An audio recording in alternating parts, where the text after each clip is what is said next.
Nagsimula ang kwento sa Chinyun Gate, na matatagpuan sa Tianyan. 10 pangunahing paaralan ng bawat isa ay may libu-libong mga disipulo. Mga martial artist na kayang lumaban sa langit, at sa Diyos na makakapagpaikot ng mga bundok at dagat. Sa kabilang banda sa residence ng pangunahing nating tauhan, may isang babae na kinakausap niya ang ating pangunahing tauhan na sabi pa nga niya kay Xiao Chen na Brother Xiao Chen, ikaw ay orihinal na disipulo ng Qian. Dagdag pa ng babae na 3 taon lang ang inabot mo para makapasok sa ika-10 ranggo ng langit. Isang hakbang na lang ang layo mula sa Divine Realm, at kinukindi na ang iyong sariling banal na kapangyarihan mula sa Dragon.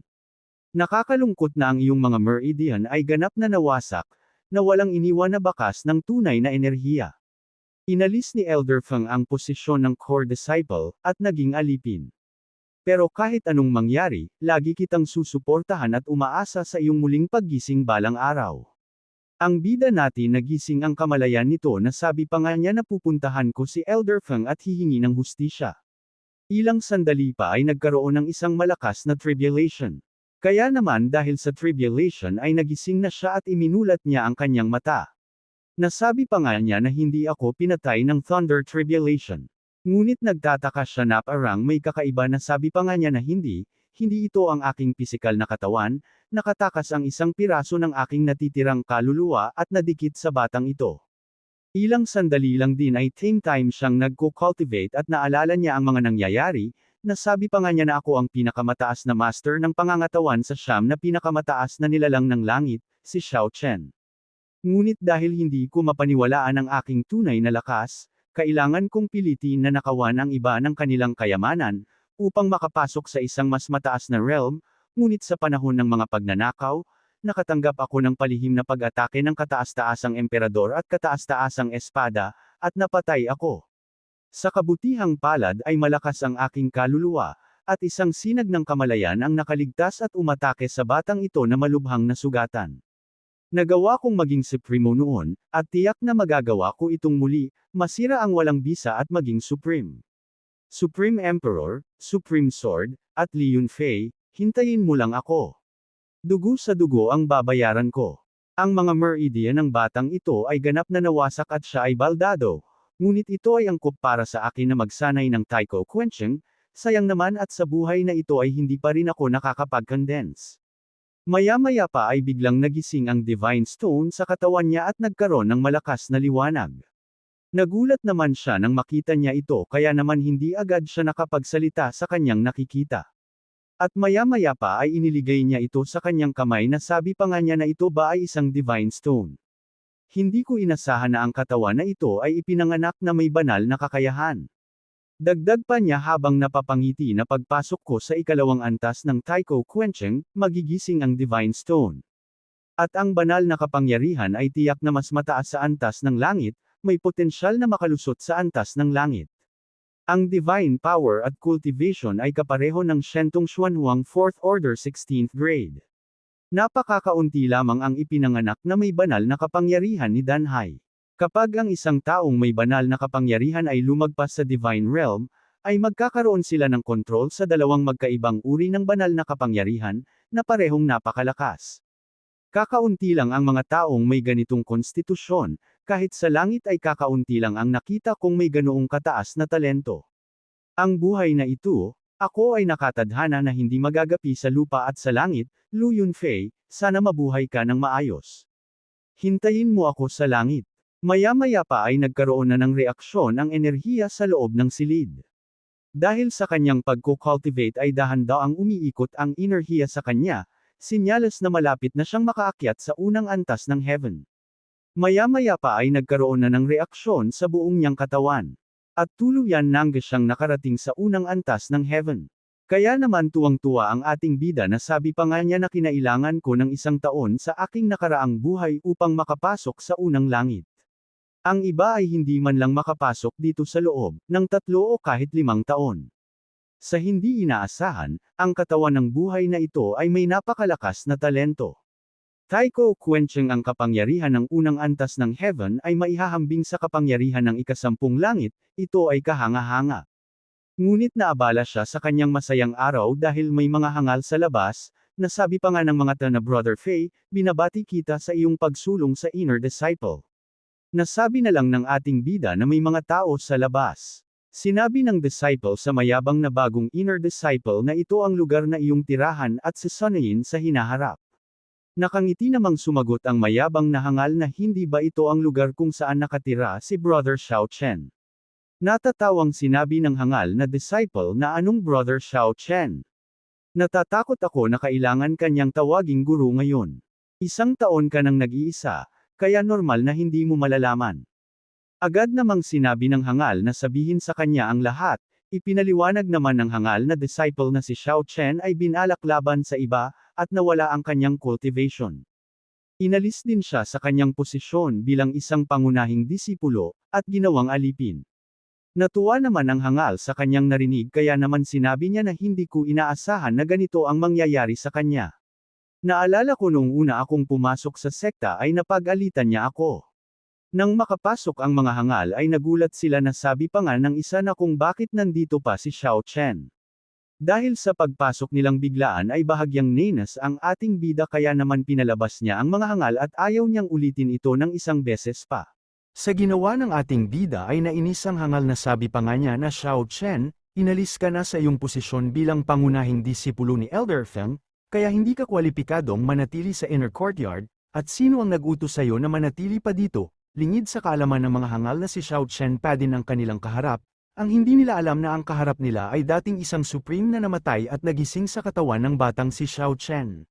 Dahil sa bangayan nila Xiao Chen at ang hangal na si Fei, ay mabilis na kumalat ang balita sa buong sekta. Kaya naman ang mga disciples ay nagmamadaling patungo sa magaganap na laban. Nang makita ng mga disciples na ang lalaban ay si Xiao Chen ay nagulat sila na sabi pa nga ng mga ito na paano babangon si Xiao Chen sa kama, pagkatapos ng nangyari sa kanya. Dagdag pa ng isa na matapos akong salakayin, ang kanyang mga meridian ay ganap na nawasak. Siya ay walang iba kundi isang lampo. Bago siya nawalan ng malay, nag-iinarte na siya na parang baliw na kaya niyang gumaling. Ganun din ang sinabi ng iba na malubhang napinsala si Xiao Chen, paano maghihilom ang ganoong pinsala? Pabayaan ng isang matanda na strike, kahit na isang gatekeeper strike sa kanya ay walang epekto. Sinabi lang ni Brother Liu Feng na pinagalitan siya ni Xiao Chen. Kung noon pa man, matatakot si Liu Feng sa pamamagitan lamang ng pagtingin kay Xiao Chen, hanggang sa lumuhad siya sa paningin lang niya, ngunit ngayon. Nasabi na lang ng ating bida sa mga nangyayari na parang napakayabang ng may-ari ng katawan na ito, at hindi masyadong maganda ang relasyon niya sa iba. Sinabi naman ng hangal na si Liu Feng sa ating bida na Xiao Chen, hindi ka na tulad ng dati. Sa tingin mo ba ay hawak mo pa rin ang posisyon ng isa sa nangungunang 5 pangunahing disipulo? Ginatong nga naman ito ng isang hangal kaya naman lalong tumaas ang kumpiyansa ni Liu Feng na natatawa pa ito. Ang disciples naman na hindi pa din tumitigil sa kanilang mga komento na sabi pa nga nila na Brother Feng, umpisahan mo ng mahina, huwag mo siyang patayin sa isang galaw. Kung hindi, paano natin ito ipapaliwanag kay Sister Jiang Meng?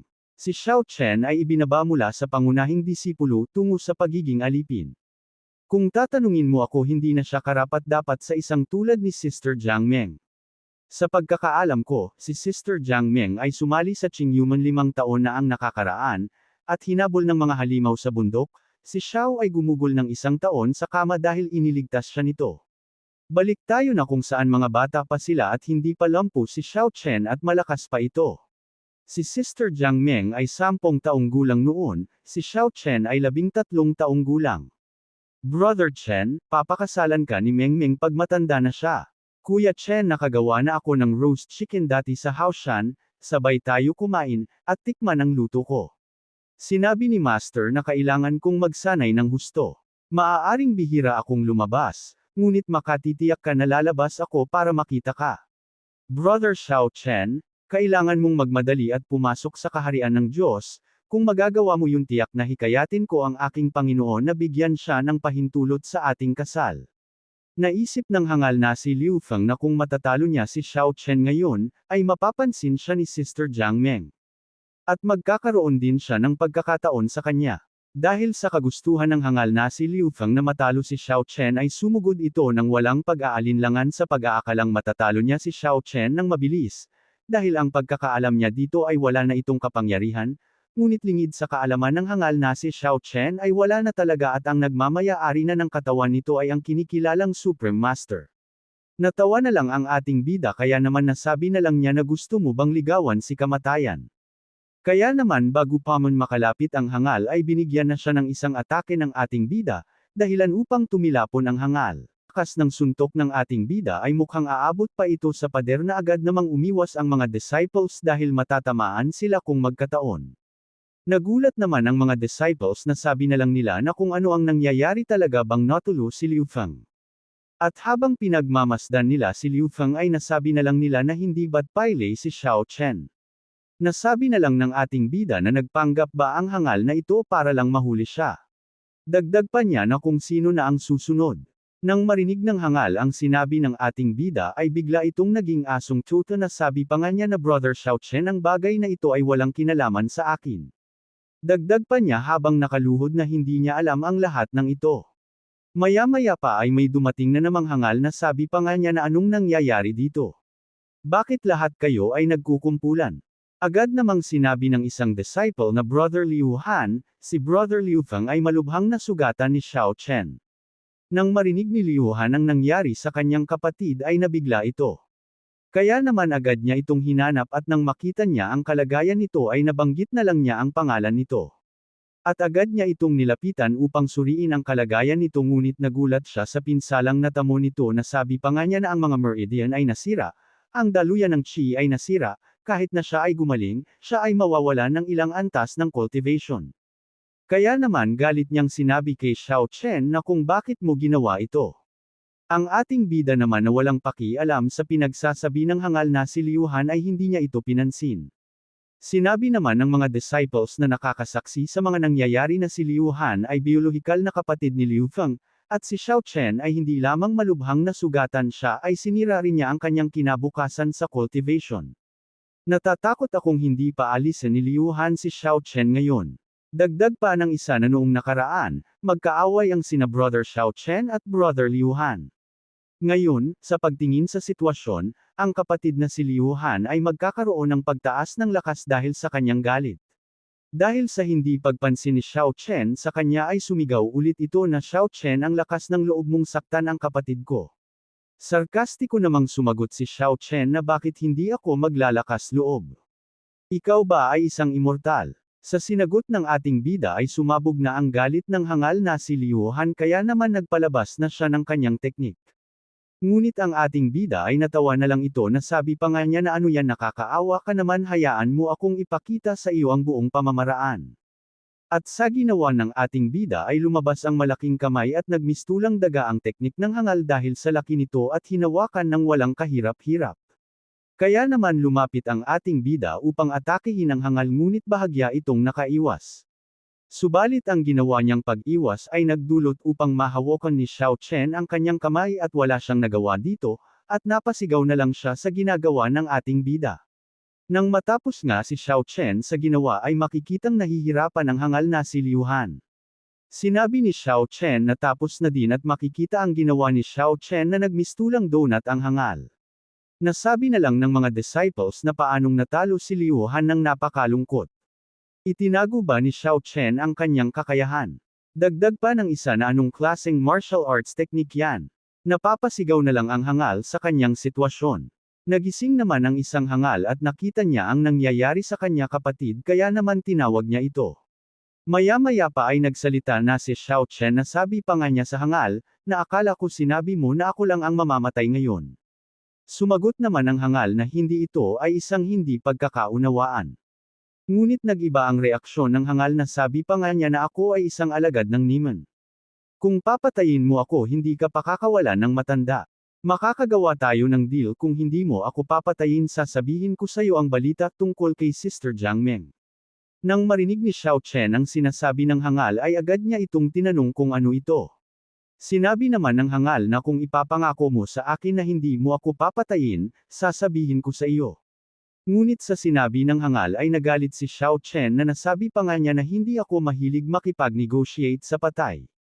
Mamatay ka na. Sa takot ng hangal na baka mamatay siya ay sinabi niya na Xiao Chen sasabihin ko sa iyo. Sasabihin ko sa iyo ngayon, maraming mahahalagang tao ang dumating upang makilala ang patriarch na pinili nilang paalisin si Jiang Meng. Nang marinig ni Xiao Chen ang tungkol kay Jiang Meng ay nagulat siya dito. Pinaulit ni Xiao Chen ang sinabi ng hangal na si Liu Han. Sinabi naman nito na hindi ko alam ang mga detalye, ngunit ang gatekeeper at patriarch ay parehong namangha. Sinabi ni Xiao Chen sa hangal na pakakawalan kita sa pagkakataong ito. Ilang sandali lang din ay agad na umalis si Xiao Chen upang magtungo kay Jiang Meng. Habang patungo siya kay Jiang Meng ay sinabi niya sa may-ari ng katawan niya na tila may ilang mga lihim na bumabalot sa iyong nakababatang kapatid na babae, ngunit maaari kang makatiyak na hinding-hindi ko hahayaang may mangyari sa kanya, isinusumpa ko ito sa aking buhay. Ngunit bahagya siyang natigilan nang marinig niya ang boses ng may-ari ng katawan niya. Nasabi pa nga nito na ano itong maitim na gas. Sinabi naman niya na nawala na ba ang huling bahagi ng kanyang kaluluwa. Makakaasa ka na mula ngayon, ako ay ikaw, at ikaw ay ako. Ang hangal naman na si Liu Han ay sinabi niya kay Xiao Chen na hindi kita kayang patayin, pero kaya nila. Kahit gaano kakalakas sa pisikal, hindi mo matatalo ang isang taong kayang kontrolin ang espiritual na chi. Sa kabilang banda naman sa Qinyun Hall ay may nagaganap na pagpupulong ang mga nilalang dahil gusto ng mga sect master na kunin si Jiang Meng dahil sa talento nito. Dahil sa inip ng isang nilalang ay nagsalita ito na sabi pa nga niya na Duan Siliang, bakit hindi pa dinadala si Jiang Meng dito? Sinabi naman ni Master Duan Siliang na paumanhin at mangyaring maghinti lang ng sandali, dahil malapit nang dumating si Jiang Meng. Nagsalita din ang isang nilalang na si Qingluo, na masyadong mataas ang temper ng sect master, sigurado kapag nakita mo si Jiang Meng. Ang iyong blaze sect na mismo ang aalis sa kanya. Sa sinabi ni Sect Master Qingluo ay bahagyang nagalit ang Blazing Sect Master. Dagdag pa ni Sect Master na ang paraan ng double cultivation sa Mystery Wali, ay ang tamang landas na minana mula pa noong unang panahon. Ang pag-ibig ay sagrado ang panuntunan sa pagitan ng langit at lupa. Itong Blazing Sect Master ay naghahanap ba ng away? Sa mga sinabi ni Sect Master Qingluo ay sumabog ang galit ng Blazing Sect Master. Nasabi pa nga niya na sa tingin mo ba ay natatakot ako sa iyo Qingluo. Maya-maya pa ay hindi na napigilan ng dalawang nilalang ang kani-kanilang sarili kaya naman bigla itong nagpalabas ng kani-kanilang gangchi sinyalas na handa sila sa anumang laban. Ngunit bago pa man nila ituloy ang kanilang binabalak ay may isa pang nilalang ang pumihil sa kanila na nagpalabas ng matinding pressure. Kaya naman nagulat ang sect master na si Qingluo dahil ang nilabas na pressure ng nilalang ay alam niyang hindi niya kakayanin. Gayon din ang sect master Blazing ay nabigla ito sa dinadalang pressure ng nagpalabas na nilalang. Sinabi naman ng nagpalabas ng katikatakot na pressure na ang Jiang Meng na ito ay hindi pa nagpakita sa iyo, at ang dalawang master ay nag-aaway. Biro ba ang tingin sa amin ng taoist ng Qinyon? Sumagot naman si Master Duan na sabi pa nga niya na nagbibiruan ang mga nakatatanda. Lahat ay pumunta sa aking Qinyon Gate para payabungin ito. Paano ako maglalakas loob na isipin ito bilang isang biro? Master Duan, malaki ang kahulugan ng Jiang Meng sa akin at sa ibang sekta. Ang matandang ito ay medyo nahihiya na pilitin ang isang malaking tao na tulad mo, ngunit sinisigurado ko sa iyo na hinding-hindi namin siya aabusuhin. Tungkol naman sa Qingyuman, nagbato ang nilalang kay Master Duan ng Excalibur token, na agad namang nasa lu ni Master Duan ang inihagi sa kanya ng nilalang. Nang makita ito ni Master Duan nagulat siya kaya naman nasabi na lang niya na ito ang Excalibur Order. Sinabi din ng nilalang na oo, iyan ay ang order ng Excalibur. Gamit ang token na iyan maaari mong tanungin ang Excalibur sect, ng anumang kahilingan na walang kondisyon. Bilang kapalit ay kinukuha namin si Jiang Meng bilang kabayaran. Maya-maya pa ay natatanaw na ni Xiao Chen ang Qinyon Hall na kung saan nagaganap ang pagpupulong ng mga sect master. Mabilis siyang nagtutungo sa Qinyon Hall upang maabutan niya pa si Jiang Meng.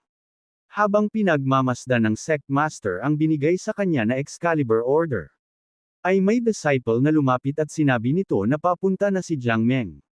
At ilang sandali pa ay nakarating na nga si Jiang Meng sa loob na agad namang napansin ng mga sect master na kanina pa nag-aantay. Hindi din maiwasan ng dalawa na mamangha sa tinataglay na angking ganda ni Jiang Meng. Hindi talaga maiiwasan na mamangha ang mga sect master dahil sa maladyos ang ganda nito at idagdag pa ang talento nito. Nasabi pa nga ng isang hangal na sect master na hindi na masama ito. Agad namang nagbigay galang si Jiang Meng sa Patriarch. Sinabi din ng Patriarch kay Jiang Meng na batiin ang mga seniors. Na agad namang sinunod ni Jiang Meng at binati niya ang mga respetadong seniors. Matapos niyang batiin ang mga seniors ay nagtanong siya kung bakit siya ipinatawag ng Patriarch. Sinabi naman ng Patriarch sa kanya na Jiang Meng, pinagkalooban ka ng langit ng magandang pagkakataon. At kasabay niyang ipinakilala ang mga nilalang at ang una niyang ipinakilala ay ang Patriarch ng renowned God Pick. At ang sekta ng Blazing Master, ang Mystery Valley, dagdag pa niya na ang mga senior na ito ay pumunta dito upang makita ang iyong mga espiritual na talento, at nais kong sumali ka sa isa sa kanilang sekta para sa pagsasanay. Nang marinig ni Jiang Meng ang sinabi ng Patriarch ay nagulat siya na sabi pa nga niya na ano. Gusto nila akong kunin palayo.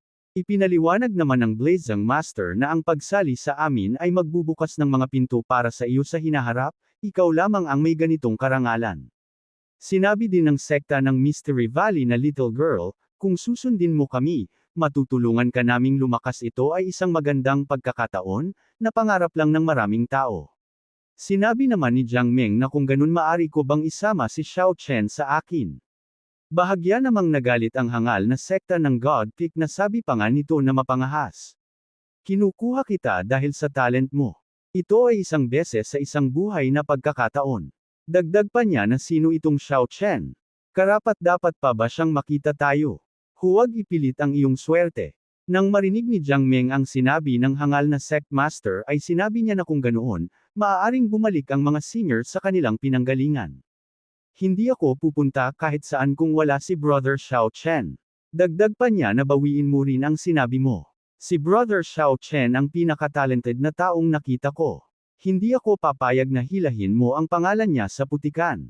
Nang marinig ng hangal na sect master ang mga sinabi ni Jiang Meng ay nagalit ito at nagpalabas ng matinding pressure. Dahilan upang magtamo ng pinsala si Jiang Meng na napasuka pa nga ito ng dugo. Sinabi ng hangal na sect master na mukhang hindi ka tinuruan ng Duan Siliang, ang ibig sabihin ng respeto dahil lang sa may talent ka, hindi ka binibigyan ng kwalifikasyon para sumuway sa akin. Dagdag pa niya na kapag ginalit mo pa ako, papatayin na kita. Ka na sa part na ito ay inaanyayahan kita na pindutin ang like at mag-subscribe at i-on ang notification bell. At kung gusto mo naman na suportahan ng matindi ang bidang hangal na ito ay maaari mo ding pindutin ang super thanks sa ibaba para mas lalong ganahan ang hangal na ito. Maraming salamat mga bida. Nag-alala naman si Patriarch kaya naman sinabi niya kay Jiang Meng na ginagawa ito ng matanda para sa ikabubuti mo. Para kay Xiao Chen, ipapaliwanag ko sa kanya, huwag ka nang makipagtalo. Habang nahihirapan si Jiang Meng ay pinilit niyang magsalita, na si Menger ay hinding-hindi iiwan si Brother Xiao Chen. Nang marinig ito ng hangal na sect master ay lalong sumabog ang galit nito na sabi pa nga niya na kung ganun ay papatayin na lang kita.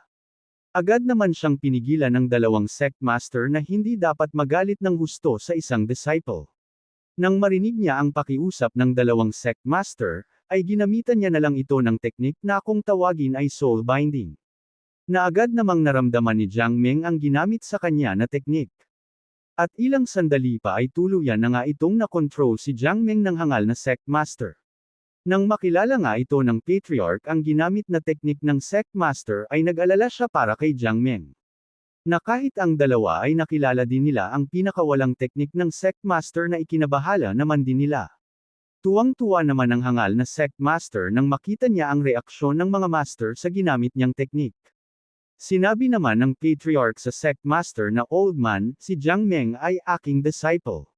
Gumamit ka talaga ng soul binding technique sa kanya. Natatakot ako na ito ay hindi tama. Dagdag pa niya na ang soul binding technique ay maaaring magdulot ng malaking pinsala sa katawan ng tao, at maaari pang sirain ang kanilang consciousness, na ginagawa silang tanga habang buhay. Bakit mo ginagawa ito? Sumagot naman ang hangal na sect master na ginagawa ko ang mga bagay sa sarili kong paraan. Hindi mo kailangang alalahanin ang iyong sarili sa aking pamamaraan. Sapat na sa akin itong Qindian Gate. Magpapaiwan ako ng kaunting regalo. Ilang sandali pa ay naghanda na ang hangal na sect master upang umalis na sila na dala si Jiang Meng. Ngunit natigilan siya nang maramdaman niya ang dumating na nilalang. Ilang sandali pa ay nagpakita na ang dumating na nilalang na si Xiao Chen. na agad namang nagpakawala ng teknik upang mapawalang bisa ang soul-binding teknik ng hangal na sect master. Nasabi pa nga ni Xiao Chen na kung sino ang maglalakas loob na umalis. Dahil sa ginawang teknik ni Xiao Chen ay agad na nakawala si Jiang Meng sa loob ng teknik ng hangal na sect master. At nang makita ni Jiang Meng si Xiao Chen ay nagulat siya dito dahil sa pagkakaalam niya ay lampu na ito. Maya-maya pa ay masayang binabanggit ni Jiang Meng ang pangalan ni Xiao Chen habang tumatakbo ito palapit kay Xiao Chen. Ngunit lingid sa kaalaman ni Jiang Meng na si Xiao Chen ay talagang naglaho na at ang Xiao Chen na kilala niya ngayon ay ang nilalang na Heaven's Emperor na dalubhasa sa Qi Technique. Gayunpaman kagaya nga ng ipinangako ng Heaven's Emperor na si Xiao Chen at ang Emperor ay iisa na sa pagkakataong ito at nangako siya na paprotektahan niya si Jiang Meng. Habang nakayakap si Jiang Meng sa kanyang brother Xiao Chen ay sinabi niya na sa wakas ay nagising ka na. Laking pagtataka naman ng hangal na sect master na sabi pa nga niya na nasira ang soul binding technique ko sa isang idlap, dagdag pa niya na sino ba itong batang ito. Na kahit ang dalawang sect master ay nagtataka din na sabi pa nga nila na kapag ang soul binding ay naitanim na, halos imposibleng pigilan o masira ito, maliban na lang kung ang caster ang naglalabas ng teknik mismo. Ang isang panloob na puwersa ay ginagamit upang labagin ito, maaari itong magdulot ng pinsala sa pag-iisip, ngunit siya ay mukhang maayos. Nang makita ni Patriarch si Xiao Chen ay hindi niya maiwasan na magtaka na sabi pa nga niya na hindi ba siya ay nasa kanyang higaan ng kamatayan. Mukha namang okay siya sa akin. Umiiyak namang sinabi ni Jiang Meng na brother Xiao Chen alam kong magiging maayos ka. Sa isip-isip naman ni Xiao Chen na mukhang may malaking sikreto ang babaeng ito. Nenas naman ang hangal na Patriarch sa ating bida na sabi pa nga niya na Xiao Chen, ang bastos mo. Alam mo ba na ang dalawa sa harap mo ay parehong Panginoon ng God Realm, at ang mga nauna sa makapangyarihang sekta? Galit namang sumagot si Xiao Chen na sabi pa nga niya na mga nauna. Gamit ang soul binding technique sa isang bata, ito ba ay isang bagay na gagawin ng hinalinhan ng isang kilalang sekta? Sa mga narinig ni Jiang Meng kay Xiao Chen ay bahagya siyang nagulat dito. Mayabang namang sinabi ng hangal na sect master na bata, dahil lang sa isa kang disipulo ng gate ng Qingyan ay nagpapakita ako sa iyo ng kaunting awa. Kung hindi, natatakot ako na baka ilang beses ka nang mamatay. Sarkastiko namang sumagot si Xiao Chen na matandang hangal, kitang-kita mong sinira ko ang pagkakagapos ng iyong kaluluwa, at ngayon ay naghahanap ka na lang ng dahilan para maiwasan ang gulo. Akala mo ba maloloko mo ako sa mga ganyang salita? Sumabog naman sa galit ang hangal na sect master sa mga pang-asar ni Xiao Chen kaya naman nagpalabas ito ng matinding aura. At ilang sandali pa ay naghanda na ito ng isang atake upang paslangin si Xiao Chen. Maya-maya pa ay tuluyan na nga itong natapos sa kanyang paghahanda. Sa isip-isip pa nga niya na pipolayan ko ang iyong cultivation. At pagkatapos ay ibalik ka sa aking sekta. At pahirapan ka hanggang sa ibunyag mo kung paano mo ito ginawa. Pinigilan naman siya ni Patriarch na old man, si Xiao Chen ay nasa pisikal na estado lamang. Ang ginagawa mo ay papatayin siya. Sinabi naman ng hangal na makatitiyak na ang matandang ito ay hindi na siya halos bubuhayin. Matapos niyang sabihin kay Patriarch ang mga katagang hindi niya nabubuhayin si Xiao Chen ay pinakawalan niya na ang kanyang atake. Nagalit naman si Patriarch sa gagawin niya kay Xiao Chen kaya naman nagpalabas din siya ng aura upang salagin ang atake. Ngunit pinigilan siya ng dalawang sect master na Duan Sili ang mag-isip bago ka kumilos. Ang matandang lalaking ito ay mas malakas kaysa sa atin, idagdag pa ang background nito. Wala na lang siyang nagawa ng mapagtanto niya ang sinabi ng dalawang sect master sa kanya. Kaya naman malungkot niyang binanggit ang pangalan ni Xiao Chen. Ngunit ang ating bida ay hindi man lang ito nagpakita ng takot sa gagawing atake ng hangal na matandang sect master. Sa lakas ng atake ay tumagos pa ito sa labas ng hall. Na kahit ang mga disciples na nasa baba ay nagulat sa malakas na pagsabog. At nagtataka sila kung ano ang nangyayari sa loob, nagkaroon ba ng pag-atake ng kalaban. Sarkastiko namang sinabi ni Xiao Chen na masyado kap ang mahina. Dagdag pa niya na hanggang dito lang ba ang kaya ng sect master. Sa isip-isip pa niya na ang Taiko quenching technique ay mas makapangyarihan kaysa sa dati kong buhay. Napakahina ba nitong kontinente na hindi man lang nila masira ang depensa ko? Mayabang namang sinabi ng matanda na wag masyadong maangas bata, at kasabay ang pagpapakawala ng atake. At hindi lang ito ngayon isa dahil dinagdagan niya na ito, ngunit si Xiao Chen ay kalmado lang na nag-aantay na makalapit ang atake ng hangal. Sa isip-isip naman ng hangal na ang pisikal na katawan ng batang ito ay maaaring talagang hadlangan ang aking sword of success. Dapat siyang magdala ng isang malaking sekreto. Nang makalapit ng bahagya ang atake ng hangal ay sinabayan niya ito gamit lang ang pisikal na depensa niya. Ilang sandali pa ay tuluyan nang nagsalpukan ang atake ngunit sa lakas ng pisikal na depensa ni Xiao Chen ay nawasak ang atake ng hangal, nasabi pa niya na masyadong mahina pa din ang ginawang atake ng matanda. Sa mga nasasaksihan ng mga Sect Master ay nasabi na lang ng Blazing Sect Master na Sect Master Duan, ang Qingyang Gate ay talagang may ilang mahuhusay na disciple. Ang isang pisikal na alagad ng estado ay talagang makakapigil sa dalawa sa mga pag-atake ng matanda. Sa isip-isip din ni Patriarch na ang kasalukuyang Xiao Chen ay mas malakas kaysa dati. Ginamit lamang niya ang kanyang pisikal na lakas para harangin ang dalawang atake ng matanda. Dagdag pa niya na hindi ko alam kung anong mga pagbabago ang kanyang naranasan sa bingit ng kamatayan, ngunit ito ay magdudulot lamang ng kabutihan para sa Qingyanmen. Sa ginagawang pang-asar ni Xiao Chen ay lalong sumabog ang galit ng hangal na matandang Sect Master. Kaya naman nilabas niya na ang kanyang isa sa tinatagong atake, na agad namang lumabas ang napakaraming bilang ng espada. At sinabi din niya na bata subukan ang panlilinlang ng matandang ito. Sa ginawang atake ng matandang hangal ay sumambulat ang napakaraming espada sa itaas ni Xiao Chen. Si Xiao Chen naman na natuwa pa ito sa ginawang atake ng hangal ngunit sa pagkakataong ito ay gumamit na siya ng aura upang salagin ang atake. Subalit nag-alala ang Patriarch sa pag-aakalang baka hindi ito kayanin ni Xiao Chen kaya naman nilabas niya na ang kanyang teknik. Na agad namang mabilis na nagtungo kay Xiao Chen. Nang makalapit ang teknik ng Patriarch sa harap ni Xiao Chen ay lumaki ito na ikinagulat naman ni Xiao Chen. Maya-maya pa ay madaling hinigop ng malaking ahas ang atake ng hangal. Nasabi na lang ni Xiao Chen na ito ba ang teknik ng Patriarch. Sa ginawa ng Patriarch ay bahagyang nagalit ang matandang hangal at sinabihan niya si Duan Siliang. Na sinusubukan mo bang gawing kaaway ang matandang ito? Agad namang nagpaliwanag si Patriarch na hindi ako nangangahas. Natatakot lang ako na mapatay mo si Xiao Chen gamit ang iyong lakas. At huwag mo sana itong pag-isipan ng kung ano. Matapos niyang magpaliwanag sa matandang hangal ay tinawag niya si Xiao Chen na sabi pa nga niya dito na bilasin mo at humingi ng tawad sa matanda.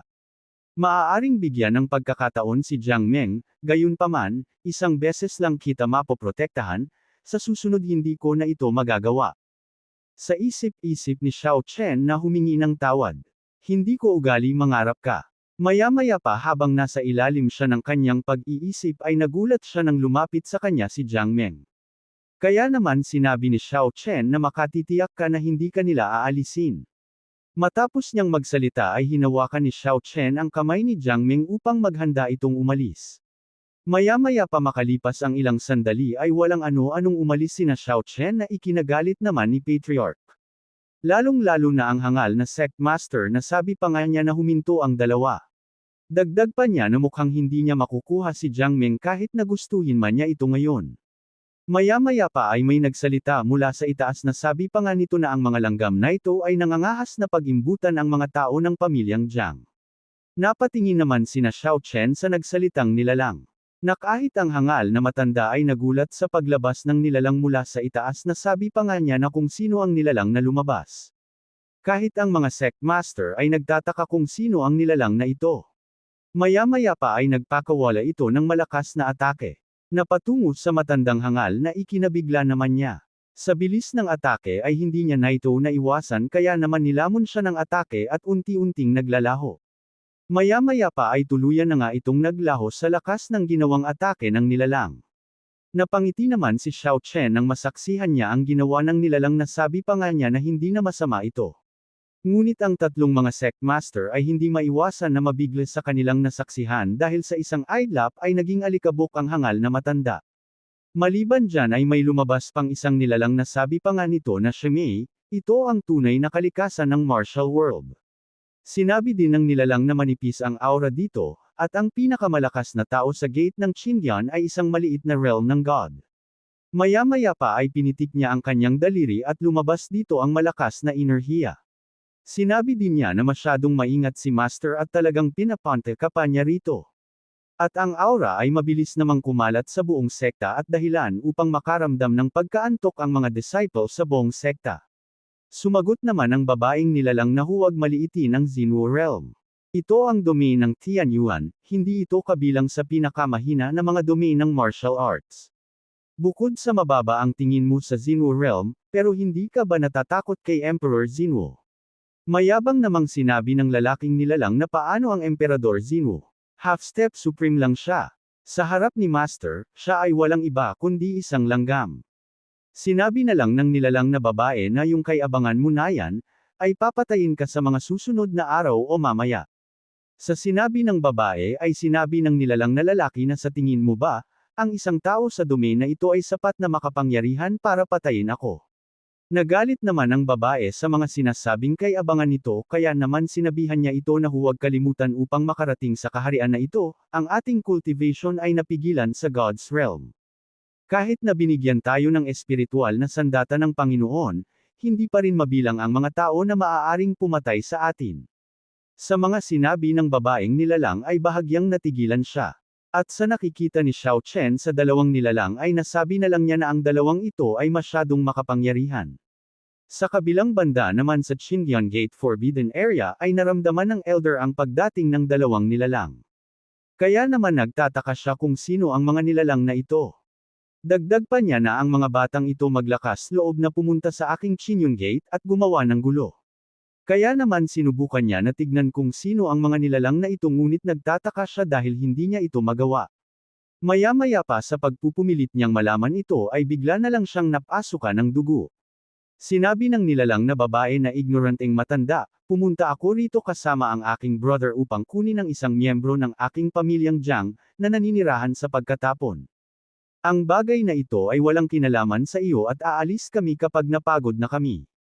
Nasabi na lang ng elder sa kanyang natamong pinsala na napakalakas, nasa tuktok ako ng God's realm at hindi ako makalaban. Matagal nang alam na walang simpleng background si Jiang Meng, sana lang ay hindi mahulog ang sakuna sa gate ng Qingyan. Sa kabilang banda naman ay nagsalita na ang mayabang na nilalang nasabi pa nga niya na Jiang Meng. Siguradong galing ka sa pamilya kong Jiang. Sumama ka sa akin. Nagulat naman silang dalawa sa sinabi ng nilalang. Na kahit ang patriarch ay nabigla kaya naman sinabi niya sa nilalang na ikaw na makapangyarihan, maaari ka bang tanungin kung sino ka? At saang sekta ka galing? Sa mga nagdaang kabanata ay tinanong ni Patriarch Duan, kung sino ang nilalang at kung saang sekta siya galing. At sa pagpapatuloy din ng kabanata dahil sa tanong ni Patriarch Duan ay tinitigan siya nito na may kasamang matinding aura na ikinagulat naman ni Patriarch Duan. Ilang sandali pa ay napasukan na lang siya ng dugo sa tindi ng aurang nilabas ng nilalang. Nang makita ito ng dalawang sect master ay nag-alala sila sa nangyayari kay Master Duan, kaya naman bahagya silang kinabahan sa mga susunod pang mangyayari. Habang pinagmamasdan nila ang nilalang ay nasabi na lang nila na ang taong ito ay napakalakas dahil sa ramdam din nila ang aura na nilalabas nito. Maya-maya pa ay sinabi niya na kay Jiang Meng na umalis na tayo na agad naman niyang ginamitan ng chi technique upang mahatak niya ito palapit sa kanya. Naikinabigla naman ni Jiang Meng dahil kusa siyang nahahatak nito gamit ang chi technique at nakaramdam din siya ng pangamba dito. Mabuti na lang at nahawakan agad ni Xiao Chen ang kamay ng nilalang kaya naman bahagya itong natigilan, kaya naman sinabihan niya si Xiao Chen na alisin ang kamay nito sa pagkakahawak. Sinabi naman ni Xiao Chen sa kanya na sinusubukan mong kunin siya palayo. Dagdag pa ni Xiao Chen habang pumuputok na ang ugat nito sa galit na tingnan natin kung mayroon ka kung ano ang kinakailangan. Sa galit nga ni Xiao Chen ay hinigpitan niya ang kapit niya dito sa kamay ng nilalang upang iparamdam sa nilalang kung sino ang malakas sa kanila. Nang maramdaman ng nilalang ang taglay-taglay na lakas nito ay nasabi na lang niya na paanong ang batang ito sa pisikal na kalagayan ay magkakaroon ng ganito kalaking lakas. Nang matapos siya sa kanyang malalim na pag-iisip ay agad niyang inalis ang kamay niya dito na sabi pa nga niya na lumayas ka sa harap ko, hindi ako nagpunta dito para sayo, kung haad lang ka ulit, ay papatayin kita ng mabilis. Sa mga sinabi ng nilalang ay sarkastikong sumagot si Xiao Chen na depende yan kung may kakayahan ka o wala. Dahil sa pangmamaliit ni Xiao Chen ay sumabog ang galit ng hangal na nilalang kaya naman sinabi niya kay Xiao Chen na kung naghahanap ba ito ng kamatayan. Ilang sandali nga lang din ay nagpalabas ito ng katakot na aura. At makikita ang nakakakilabot na seal technique nito at ang dinadala nitong pressure, na ikinagulat naman ni Xiao Chen. Na kahit si Jiang Meng ay nagtataka kung anong closing seal technique ang meron itong nilalang, bahagya namang pinagpawisan si Xiao Chen dito. Ngunit ang mga sect master ay hindi kinakaya ang dinadala nitong pressure na agad naman silang nakaramdam ng matinding pagkahilo at panghihina. Sinabi ng nilalang kay Xiao Chen na bata, mukhang maswerte ka sa ngayon, kaya naman maging masunurin, at baka maligtas ko ang iyong buhay. Sa mga sinabi ng nilalang ay nanatiling tahimik si Xiao Chen. Dagdag pa ng nilalang kay Xiao Chen na kahit na bahagyang binuksan ko ang seal na pumipigil sa aking cultivation, ikaw at ang iba pang mga langgam ay hindi ko pa rin kapantay. Ngunit bahagyang napaisip si Xiao Chen na heavenly wonder kick. Ang aking Taiko Quencheng ay nasa unang antas lamang, upang makayanan ang isang kalaban ng rurok ng espiritual na kapangyarihan, hindi bababa sa pangalawang antas ng Taiko Quencheng ay kailangan.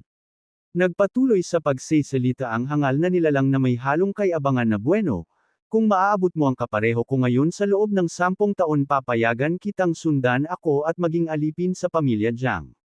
Anong masasabi mo? Sa mga sinabi ng hangal na nilalang ay sarkastikong sumagot si Xiao Chen na maging alipin para sa pamilyang Jiang.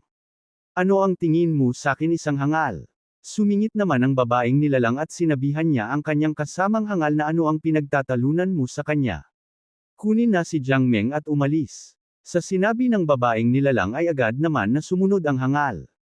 Ilang sandali pa ay nagpalabas ito ng matinding pressure. At tumilapon ang isang bagay patungo kay Xiao Chen na ikinagulat naman niya. Sa isip-isip pa nga niya habang pinipigilan ang malaking bagay na napakalakas ng pressure, ang Taiko Quenching Body na pamamaraan ay ang paraan para pinuhin ang katawan, ang panlabas na pressure mula sa pag-ataking ito ay makakatulong sa akin na magsanay. Maya-maya pa ay nagsalita na si Xiao Chen na may pang-osar na iyan ba ang buong lawak ng iyong lakas. Lalong sumabog ang galit ng hangal na nilalang sa mga pang-osar ni Xiao Chen kaya naman sinabi niya kay Xiao Chen na dahil gusto mong mamatay, ay tutulungan na kita. Sa galit ng hangal na nilalang ay mas lalong tumindi ang pressure na nilalabas nito, at sumambulat na naman ang bagay sa harap ni Xiao Chen kaya naman bahagya siyang ninas dito. Sa lakas ng pinapakawalang atake ng nilalang ay bahagyang nahihirapan si Xiao Chen na nagdudulot sa unti-unting pagkasira ng damit niya. Ang dalawang sect master naman na kahit bahagyang malayo sa nagaganap na laban ay ramdam pa din nila ang matinding pressure na halos tumilapon sila. Maya-maya pa ay nagkaroon ng malakas na pagsabog sa kinatatayuan ni Xiao Chen dahilan upang magsitalsikan ang mga tipak ng sahig. Tuwang-tuwa ang hangal sa nakikita niyang nahihirapan si Xiao Chen sa kanyang atake. Ang babaeng nilalang naman ay gumamit ng barrier technique. Upang hindi matamon si Jiang Meng sa mga nagsisitalsikang tipak ng sahig, subalit nag-alala si Jiang Meng kay Xiao Chen sa kanyang nasasaksihang laban. Maya-maya pa ay mas lalong pinalakas ng hangal na nilalang ang kanyang atake at lumabas dito ang mga bagay, at sinabi niya kay Xiao Chen na ang tulad mong langgam ay magiging abo sa pagkakataong ito. Napapamura na lang si Xiao Chen sa lakas ng atake na direktang tumatama sa kanya. Maya-maya pa ay nagtataka siya dahil may isang malaking formation na patungo sa kanya. Ilang sandali lang din ay sumambulat sa harap ni Xiao Chen ang napakalaking formation na kung tawagin ay 8 Wild Thunderstorm. Ngunit kalmadong pinagmamasdan ito ni Xiao Chen. Maya-maya pa ay inactivate niya na ang kanyang formation technique na Wild Thunderstorm. Na agad namang direktang tumama kay Xiao Chen, at nasabi na lang niya na ang kapangyarihan ng isang mahusay at mapang-akit na kulog ay eksaktong kailangan ko upang palakasin ang aking lightning quenching na katawan. Maya-maya pa ay nagkaroon ng reaksyon ang kanyang spiritual stone at inaabsorb ang kidlat. Kaya naman tuwang-tuwa si Xiao Chen sa nangyari na sabi pa nga niya na ito ang espiritual na kapangyarihan ng katangian ng kulog. Dagdag pa niya na maganda ito na parang sumasang-ayon sa kanya ang kalangitan. Kaya naman kahit na may natatamo siyang pinsala ay mas lalo niyang inesar ang hangal na nilalang upang mas lalong magalit ito. Ngunit nagtataka ang nilalang sa kanyang nakikita na sabi pa nga niya na paanong hindi siya patay. Siya ay dapat magkaroon ng ilang mga takteka sa kanyang manggas. na kahit ang babaeng nilalang ay hindi maiwasang magtaka sa mga nangyayari. Sa pang-asar ni Xiao Chen ay sumabog na ang galit ng hangal kaya naman sinabi niya kay Xiao Chen na kung yan ang gusto mo. Ilang sandali lang din ay naghanda ang nilalang ng matinding atake na mas malakas sa nauna niyang atake, at ang kanyang gagawing atake ngayon ay tinatawag na Thunder Dao 10 Directions. Ang ating bida naman na kalmadong nag-aantay sa atake ng hangal. Ilang sandali pa ay tuluyan nang bumuhos ang malakas na kidlat sa kinatatayuan ni Xiao Chen at sa lakas nito ay makikitang nadudurog ang sahig. Mabilis naman na inaabsorb ng spiritual stone ang matinding enerhiyang kidlat. Ang hangal na nilalang ay tuwang-tuwa sa kanyang ginawa sa pag-aakalang mapapaslang niya na si Xiao Chen sa pinakawalan niyang atake. Maya-maya pa ay dahan-dahan nang nawawala ang atake ng nilalang. Nang matapos ang atake ay nagkaroon ng makapal na usok na may kasamang alikabok. Sinabi ng nilalang na isang taong hindi alam kung ano ang makakabuti para sa kanila. Maya-maya pa ay tuluyan nang nawasak ang Divine Stone ni Xiao Chen at lumabas dito ang Divine Spiritual Power of Life. Nasabi na lang ni Xiao Chen na sa hindi inaasahang pagkakataon, ito ang banal na espiritual na kapangyarihan ng buhay. Hindi ko akalaing magkakaroon ako ng banal na kapangyarihan ng Diyos ng buhay. Ano ang realm ng supremacy kung ihahambing sa isang bagay na tulad nito?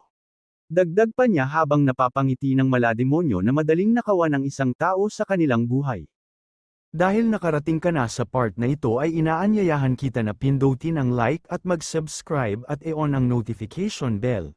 At kung gusto mo naman na suportahan ng matindi ang bidang hangal na ito ay maaari mo ding pindutin ang super thanks sa ibaba para mas lalong ganahan ang hangal na ito. Maraming salamat mga bida. Maya-maya pa ay inactivate niya na ito at dahan-daw ang tinatamasa ang enerhiya nito.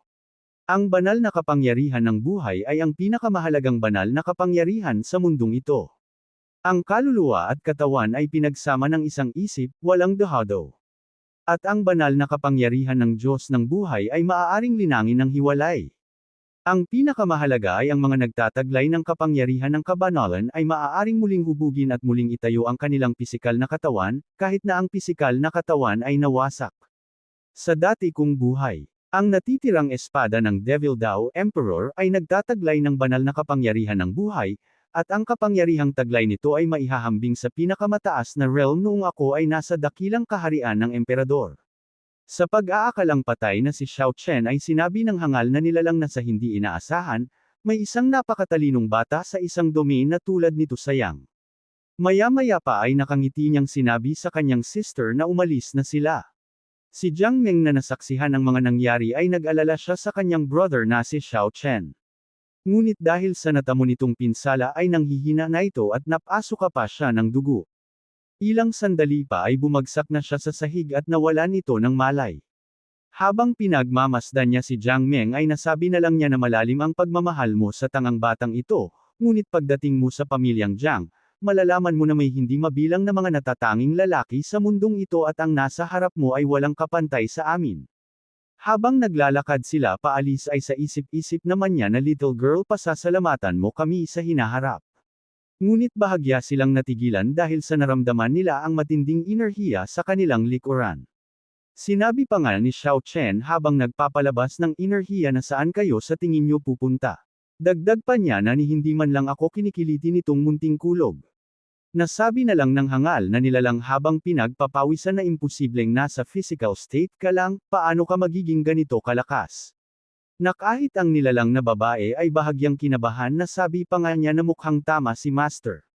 Mayroong hindi mabilang na kakaibang mga tao at mga bagay sa Siyam na kaharian. Natatakot ako na ang batang ito ay maaaring magkaroon ng pinakadakilang talento na nakita ko na hindi nakakakuha ng anumang pinsala mula sa kapangyarihan ng kulog. Maya-maya pa naisipan na ng hangal na gamitin ang buong niyang lakas kaya naman tinawag niya na ang kanyang spiritual spear.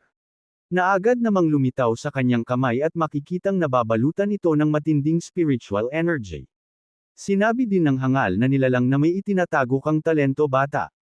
Minamaliit kita at inaamin ko kalahati lang ng kapangyarihan ko ang ginamit ko. Dagdag pa niya na ito ang aking pangalawang espiritual na sandata. Ang iyong buhay ay nakasalalay sa kung makakaligtas ka o hindi sa oras na ito. Ilang sandali pa ay tuluyan niya na itong inihagis patungo kay Xiao Chen. Sinabi naman ni Xiao Chen na ang pamamaraan na ito ay nilikha gamit ang aking orihinal na pinagmumulan ng espiritual na kapangyarihan, pumunta sa impyerno. Nakangiting inaanti ni Xiao Chen ang atake ng nilalang. At ilang sandali pa ay nilabas niya na ang kanyang heavenly fire. At makikita dito ang malaking kamay at nangangalit na apoy. Na agad naman niyang pinakawalan upang salubungin ang atake ng hangal na nilalang. Sa isip-isip pa nga niya na bagamat ang Heavenly Fire ay isang pangatlong baitang ng teknik lamang ngunit ito ay sapat na. Maya-maya pa ay tuluyan nang nagkasalubong ang dalawang atake. At nagkaroon ng malakas na pagsabog sa buong sekta. Maya-maya pa ay bahagyang nanatangay ang hangal na nilalang sa lakas ng impact at napasuka pa ito ng dugo dahil mahina ang physical defense nito. Sa isip-isip naman ni Xiao Chen habang natatawa pa ito na ang Taiko quenching body na sinamahan ng espiritual na kapangyarihan ay napakalakas. Nagtataka naman ang hangal na nilalang nasabi pa nga niya na nasugatan siya ng isang martial artist mula sa kaawa-awang domain na ito. Lumapit ang nilalang na babae upang tulungan itong makatayo at sinabi niya dito na kakaiba itong batang ito brother, natatakot ako na ang martial arts niya ay earth level. Dagdag pa niya na itigil ang pagpigil, at patayin siya bago siya dumaan sa anumang higit pang mga pagbabago. Sumagot naman ang hangal na nilalang na gaano kabihira ang earth level technique, kahit na kayong tatlo at ako, maaari lang nating makabisado ang isang bahagi ng earth level technique ng martial arts. Hindi ko akalain na ang isang pisikal na batang lalaki lamang ay maaaring makabisado ang pamamaraan sa antas ng lupa. Kaya naman tinanong niya si Xiao Chen na bata anong klaseng nilalang ka sa mundong ito. Sa tanong ng nilalang ay sarkastikong sinabi ni Xiao Chen na hindi mo ito nararapat na malaman. Sa sagot ni Xiao Chen ay sinabi niya na sa loob ng ilang dekada, walang nakakasakit sa akin, lahat maliban sa iyo. May kwalipikasyon kang mamatay sa aking kamay. Dagdag pa niya na mamatay ka na sa pagkakataong ito. Hinagis niya ang kanyang spiritual weapon sa itaas. At nilabas niya na naman ang kanyang seal technique subalit ngayon ay may hawak na itong spiritual weapon at tinatawag na itong Overlord Spear, second form. Ilang sandali pa ay pinakawalan na nito ang malakas na atake gamit ang spiritual weapon. Ngunit ang ating bida ay hindi man lang ito nagpakita ng takot at handa siyang tanggapin ang atake ng hangal na nilalang. Sinabi pa nga niya na tingnan natin kung hanggang saan ang Taiko quenching body na sinamahan ng mga banal na espiritual na kapangyarihan ay makapagpapalakas sa aking katawan. Maya-maya pa ay buong-buo niyang sinalo ang atake ng nilalang na agad naman siyang nilamon nito. Maya-maya pa ay pam-attack ang dugo ni Xiao Chen sa sahig. Dahil nasugatan ang kanyang mukha ng bahagya sa ginawa niyang pagsalo sa atake ngunit nananatili lamang siya sa kanyang posisyon. Nang inag naman sa galit ang hangal na sabi pa nga niya na imposibleng ang kanyang katawan ay kakayanin ng overlord na may dobleng espiritual na kapangyarihan, kahit na ang dakilang emperador ay hindi magagawa iyon. Sinabi naman ng babae na tila oras na para sa pelikula, at sinabi din ng hangal na kailangan nating mapatay ang batang ito. Nasabi na lang ni Xiao Chen na napakalakas ng katawan, pangalawang antas lamang at maaari nitong ihinto ang pag-atake mula sa isang taong may cultivation ng Peak God Realm na may napakaliit na backlash. Dagdag pa niya na mahusay, sa katawan na tulad nito, may kumpiyansa akong magagawa ang pinakamalakas na kasanayan sa martial arts ng Heavenly Realm, Tianhuang Quan. May kabuuang 7 suntok sa Tianhuang Boxing, mas nangingibabaw ang isang suntok kaysa sa isa, ngunit napakataas din ng strain sa katawan. Sa aking nakaraang buhay, naghintay ako hanggang sa Taiko quenching technique bago ko magawa ang aking unang suntok. Sa buhay na ito, sa ikalawang antas ng pagsusubo ng Taiko, sapat na upang may sigawa ang first punch. Maya-maya pa ay nagpalabas na din ang babae ng seal technique. Upang dalawa nilang kalabanan si Xiao Chen dahil hindi na kaya ng hangal kung siya lang ang lalaban, nang makita naman ni Xiao Chen ito ay nasabi na lang niya na ito ay ang makapangyarihan technique. Ilang sandali pa nga ay pinakawalan na ng dalawang nilalang ang kanilang atake na sinamahan ng spiritual weapon. Nasabi pa nga nila na mamatay ka na. Dahil sa pinakawalang atake ng dalawa ay sumambulat ang spiritual weapon sa harap ni Xiao Chen. Nakalmado naman niyang inaante ang atake ng dalawang nilalang. Napangiti na lang siya sa ginawang atake ng dalawa dahil parang mukhang may naiisip na naman siyang kakaiba. Maya-maya nga lang din ay pinagsama-sama niya ang teknik na Tianhuang Quan First Form at ang Heaven and Earth. Sa lakas ng ginawa niyang atake ay tumilapon ang dalawang hangal kasama na ang kanilang spiritual weapon na hindi kinaya ang lakas ng atake. Nagkaroon ng malakas na pagsabog kung saan tumilapon ang dalawa. Nang mawala ang usok ay makikitang napinsala ang dalawa, laking pagtataka nila kung paano nangyari sa kanila ang ganitong sitwasyon, dahil napaka-imposible na matalo ang kanilang dalawang atake at kung saan kumukuha ng lakas si Xiao Chen. Sinabi naman ni Xiao Chen na halos hindi na nagamit ng katawan ko ang kalahating kamao, pero itong kalahating suntok ay sapat na. Sa mga nagdaang kabanata ay sinabi ni Xiao Chen sa mga nilalang na halos hindi na magamit ng katawan ko ang kalahating kamao. Ngunit ang kalahating suntok na ito ay sapat na upang pabagsakin kayo. At sa pagpapatuloy din ng kabanata ay naiinis na sinabi ng nilalang na kung anong klaseng martial arts ang pagsasanay na ginagawa mo bata. Sa tanong ng nilalang ay inulit lang ni Xiao Chen ang sinabi niya kanina, na hindi karapat-dapat ang nilalang na malaman ito. Sa sinagot ni Xiao Chen ay sumabog na naman sa galit ang hangal na nilalang na sabi pa nga niya na wag masyadong hambog bata. Ngunit pinigilan siya ng kanyang sister sa kanyang padalos-dalas na aksyon. Kaya sinabi niya sa kanyang brother na ang katawan ng batang ito ay masyadong kakaiba, ang ating cultivation base ay saliado dito, nag-aalala ako sa mga mangyayari, hindi tayo ang kalaban niya. Galit na galit niyang sinabi kay Xiao Chen na bata, sa Xinwu realm na ito, hindi namin maipakita ang aming tunay na lakas, maswerte ka sa pagkakataong ito. Pero nasaktan mo ang pamilya Jiang ngayon, kaya mamamatay ka. Matapos nilang pagbantaan si Xiao Chen ay mabilis silang umalis, na hindi man lang nakatanggap ng anumang salita kay Xiao Chen bukod sa wala silang karapatan na malaman kung anong klaseng pagsasanay ang ginagawa ni Xiao Chen. Nasabi na lang ni Xiao Chen na ang Jiang family ay walang kwenta ngunit minamaliit nila ako na isang langgam. Maya-maya pa ay naalala niya si Jiang Meng kaya naman tinignan niya ito kung maayos lang ba ang kalagayan nito.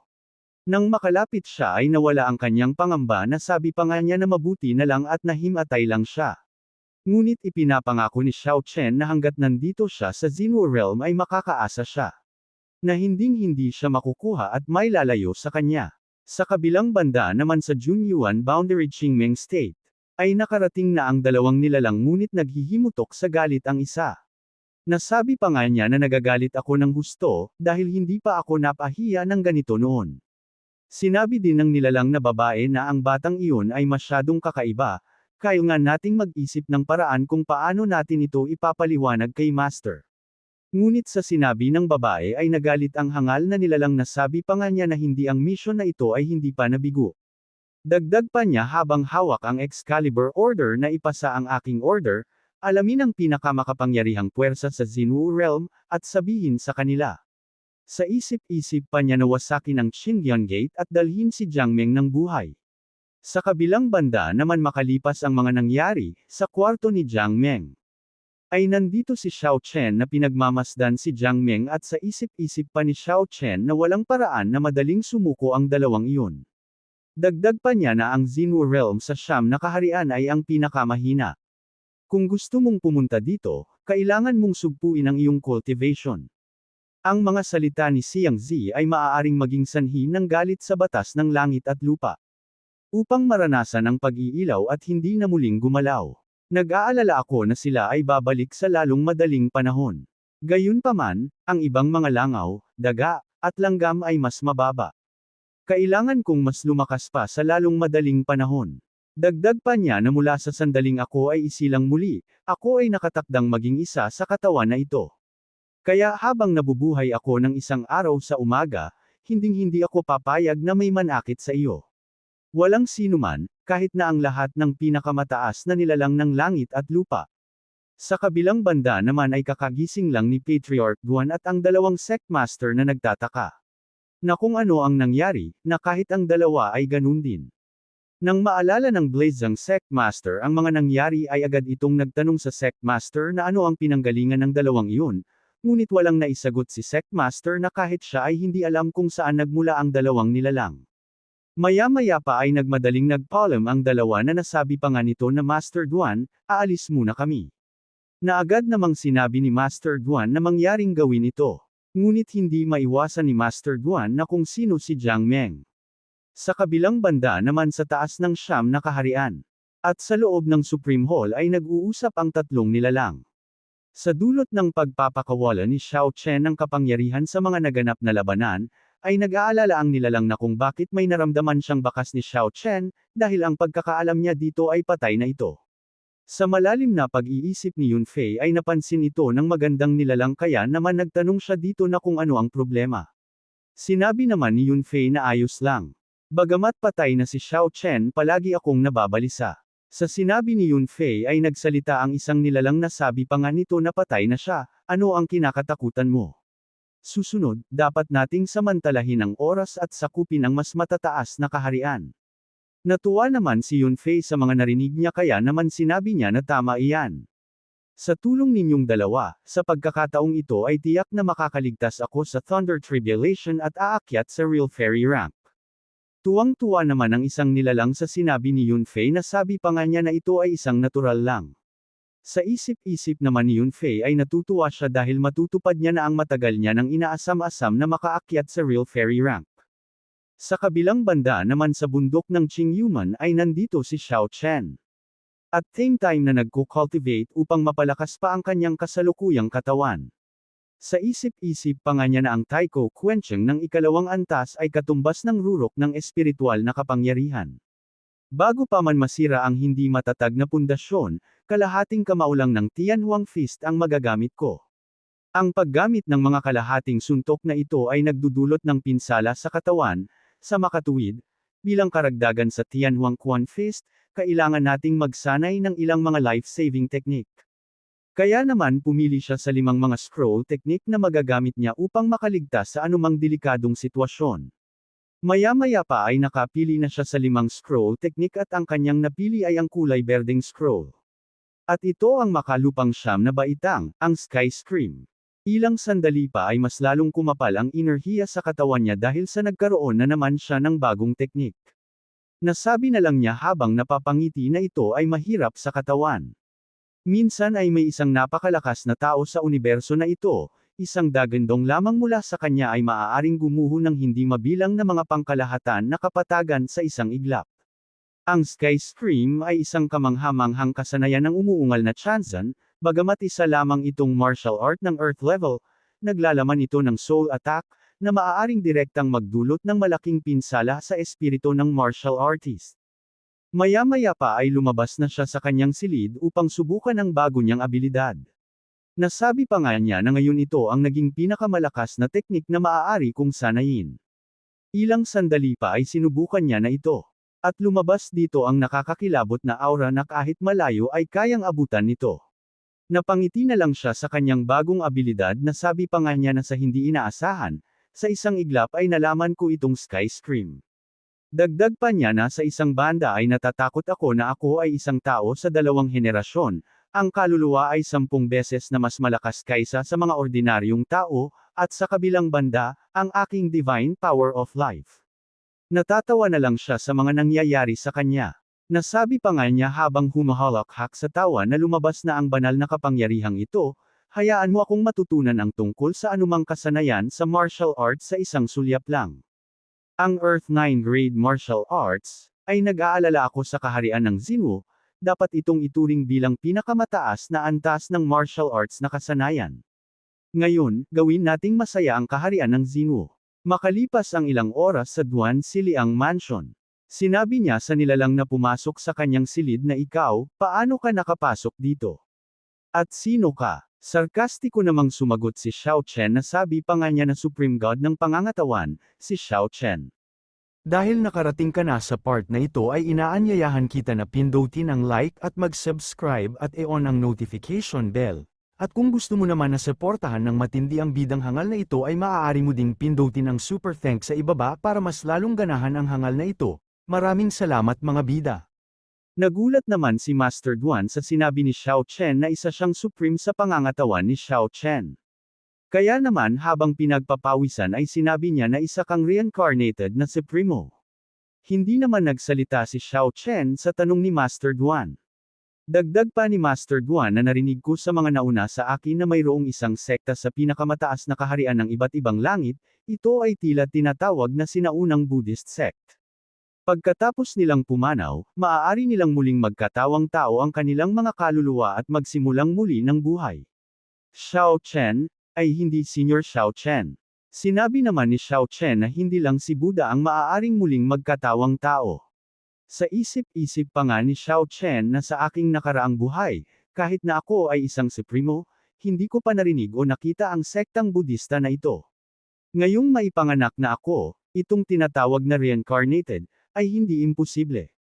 Iniisip ko kung makakatagpo ba ako ng isang reincarnated na eksperto sa Xinwu realm na ito.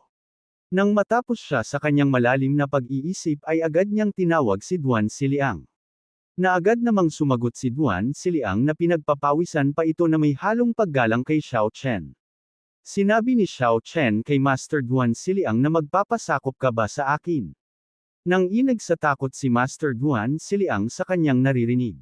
At medyo naiinis siya ng konti dahil siya ay isang sect master ngunit dahil sa alam niya na ang mga reincarnated ay isang mga sinaunang nilalang. Kaya naman binaba niya ang kanyang sarili upang magbigay galang kay Xiao Chen na sabi pa nga niya na si Duan Siliang ay handang maglingkod sa iyo. Sinabi naman ni Xiao Chen na mabuti. Sumunod ka sa akin, at hindi ka mahihirapan at lumapit ka. Na agad namang sumunod si Master Duan Siliang na may kasamang paggalang. Nang makalapit si Duan Siliang ay naglabas si Xiao Chen ng isang teknik. Na ipinagtaka naman ni Duan Siliang na sabi pa nga niya na kung ano ang kapangyarihan na ito. Nang may pasok sa kanya ang teknik ay bahagyang nakilala niya ito. Nang tuluyan na itong pumasok ay nasabi na lang niya na ito ang ikalawang antas ng Liang Palm. Maya-maya pa ay sinabi niya kay Xiao Chen na Senior, ang napakagandang regalo ay mahirap bayaran. Sinabi naman ni Xiao Chen sa kanya na earth level technique lang ito, at kapag gumawa ka ng mas maayos na trabaho ngayon, ay hindi lang itong basurang martial arts technique ang ituturo ko sa iyo. Napatango na lang si Master Duan Siliang sa kanyang naririnig dahil tinawag lang ni Xiao Chen ang teknik na basura. Sinabi naman ni Xiao Chen sa kanya na sabihin sa akin ang sitwasyon ng Qingyang Gate at ang domain ng detalyado. Sinabi naman ni Master Duan Siliang na ang Tianyan Domain ay isa sa 49 na domain ng Xinwu Realm, at ang kabuuang lakas nito ay nasa nangungunang 10. Mayroon tayong higit sa 7,000 disipulo sa Qingyang Gate, 100 disipulo sa Inner Gate, at 5 pangunahing disipulo. Sa isip-isip din ni Master Duan Siliang na ang senior ay dating isa sa 5 pangunahing disipulong ito. Sinabi naman ni Xiao Chen na ipagpatuloy ang kwento. Sa 7,000 disipulo, karamihan sa kanila ay pisikal na estado, at ang panloob na mga disipulo ay Diyos na kaharian. Para sa mga pangunahing disipulo, ang natitirang 4 ay umabot sa ikalimang antas ng God Realm. Bilang karagdagan, mayroong 18 elder sa Qingyang Gate, na lahat ay umabot sa ikalimang antas ng God Realm. Mayroong isang elder na may pinakamataas na antas ng cultivation, siya ay nasa tuktok ng God Realm. Tapos ako na lang ang natira, nasa God Realm din ako. Sinabi naman ni Xiao Chen na ano ang pinakamalakas na puwersa sa Tianyan. Sinabi naman ni Master Duan Siliang na may 3 powerhouses sa Tianyan Domain: Mystic Valley, Blaze Sect, at Divine Sword Sect. Ang elder ng Divine Sword Sect ay sinunog ng pamilya Jiang hanggang sa maging abu ito. Bilang karagdagan sa 3 powerhouses, ito ay ang aming Qingyang Gate, ang Blackstone Mountain, hindi kalayuan, at ang lambak ng Beast King. Ang Blackstone Mountain, at ang lambak ng Beast King. Naisip naman ni Xiao Chen na sa ikalawang antas ng aking kasalukuyang pamamaraan ng pagsusubo ng Taiko, madali kong madudurog ang isang ordinaryong rurok ng kaharian ng Diyos. Tila kailangan munang magsimula sa mga puwersang iyon at ilagay sa ating bulsa ang domain na Tianyin. Dagdag pa niya pagkatapos nito, ay pababagsakin ko ang buong Xinwu Realm. Matapos niyang pag-isipan ito ay sinabi niya na kay Master Duan Siliang na Duan Siliang, pumunta sa susunod na post para sa Mystic Valley, Blaze Sect, at Divine Sword Sect, sa loob ng 3 araw, sabihin sa kanila na sumuko sa Qingyang Gate. At galit niyang sinabi na kung hindi sila susuko dito ay paslangin silang lahat. Gulat naman si Master Duan Siliang habang pinagpapawisan sa kanyang narinig kay Xiao Chen. Sa mga nagdaang kabanata ay laking gulat ni Master Duan Siliang sa mga sinabi ni Xiao Chen. At sa pagpapatuloy din ng kabanata ay nag-aalalang sinabi niya kay Xiao Chen na senior ang ganitong bagay, na kahit malakas ka. Ngunit bago pa man matapos si Master Duan sa pagsesalita ay sinabi na ni Xiao Chen na sa harap ng tagalabas, ako pa rin ang disciple na si Xiao Chen, unawain mo ito. Agad namang sinabi ni Master Duan si Liang na naiintindihan ko. Habang palabas siya ng silid ni Master Duan ay sa isip-isip niya na Li Yunfei, na mag-antay ka lang sa pagbabalik ko. Ngunit pagupaman makalabas si Xiao Chen ay sinabi niya kay Master Duan si Liang na siya nga pala, ayaw ko sa mga taong palihim. Minsan lang ito. Tinignan niya si Duan si Liang ng malademonyo at sinabi niya na ayokong pumatay ng basta-basta. Pinagpawisan naman si Duan si Liang sa mga sinabi ni Xiao Chen sa kanya. Ilang sandali pa ay mabilis na naglaho si Xiao Chen. Naiwang tulala si Master Duan si Liang dahil sa mga sinabi ni Xiao Chen sa kanya. Maya-maya pa ay lumabas ang isang elder na sabi pa nga niya na si Liang itong Supreme Reincarnation, hindi ko alam kung ito ba ay biyaya o sumpa. Sinabi naman ni Master Duan na sana nga ay isa itong biyaya.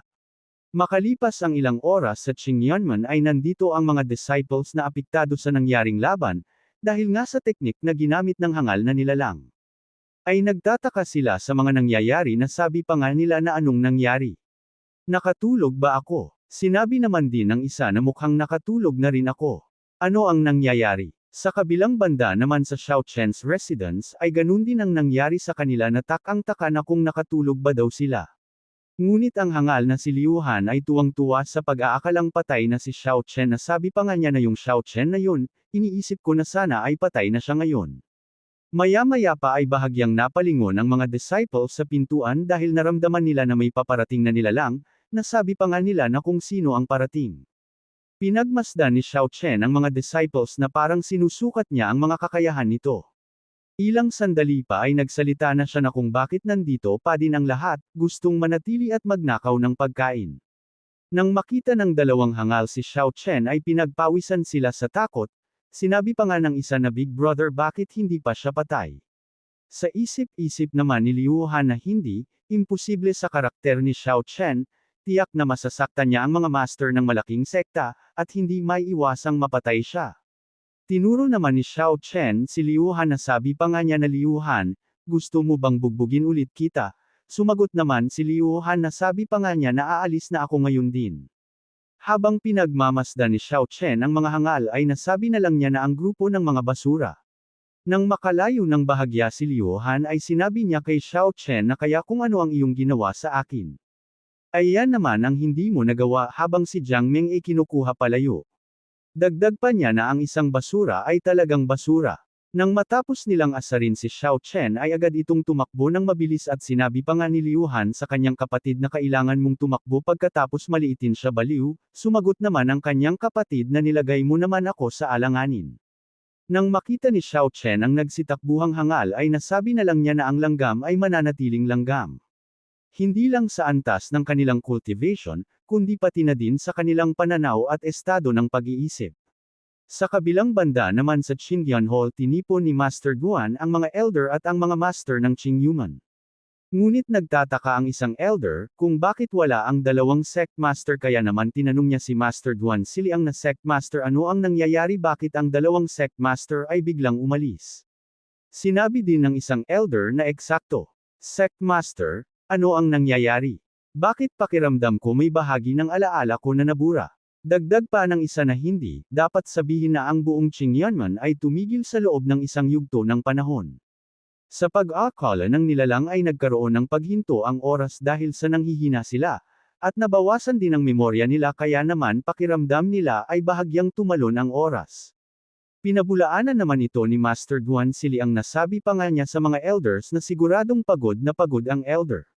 Kung tungkol kay Jiang Meng, sayang, nakakahiya na hindi siya nakarating. Dagdag pa niya na noong una, si Paulao at ang iba ay nagustuhan ang mga kwalifikasyon sa cultivation ng Jiang Meng at gusto siyang kunin bilang kanilang personal na disipulo, sa hindi inaasahang pagkakataon, nang suriin ang mga kwalifikasyon, sinabi nila na hindi naabot ni Jiang Meng ang lahat ng mga kinakailangan, kaya bumalik sila. Subalit nagalit ang isang elder sa mga sinabi ni Master Duan si Liang kaya naman sinabi ng elder na Duan si Liang, tanga ba ang tingin mo sa amin? Sino ba namang maniniwala sa kalokohang iyon? Dahil sa mga sinabi ng elder ay nagpalabas si Master Duan Siliang ng matinding aura at sinabi niya dito na mapangahas. Elder Feng, ako ang sect master ng Qindian Gate. Nanahimik na lang ang elder na naghihimutok sa galit. Pinatawag ko kayong lahat dito ngayon para mag-anunsyo. Ipasa ang aking order, pag-uutos sa Excalibur Divine Sword Sect, Mystic Valley, at Blaze Sect. Mayroon silang 3 araw para sumuko sa iyong Qindian Gate. Ngunit kung mayroong anumang pagtutol o hindi pagkakasundo, papatayin natin sila. Sa sinabi ni Master Duan Siliang ay nagulat ang elder kaya naman napatayo siya dito. At sinabi niya kay Master Duan Siliang na Duan Siliang, baliw ka ba? Naghuhukay ka ng sarili mong libingan.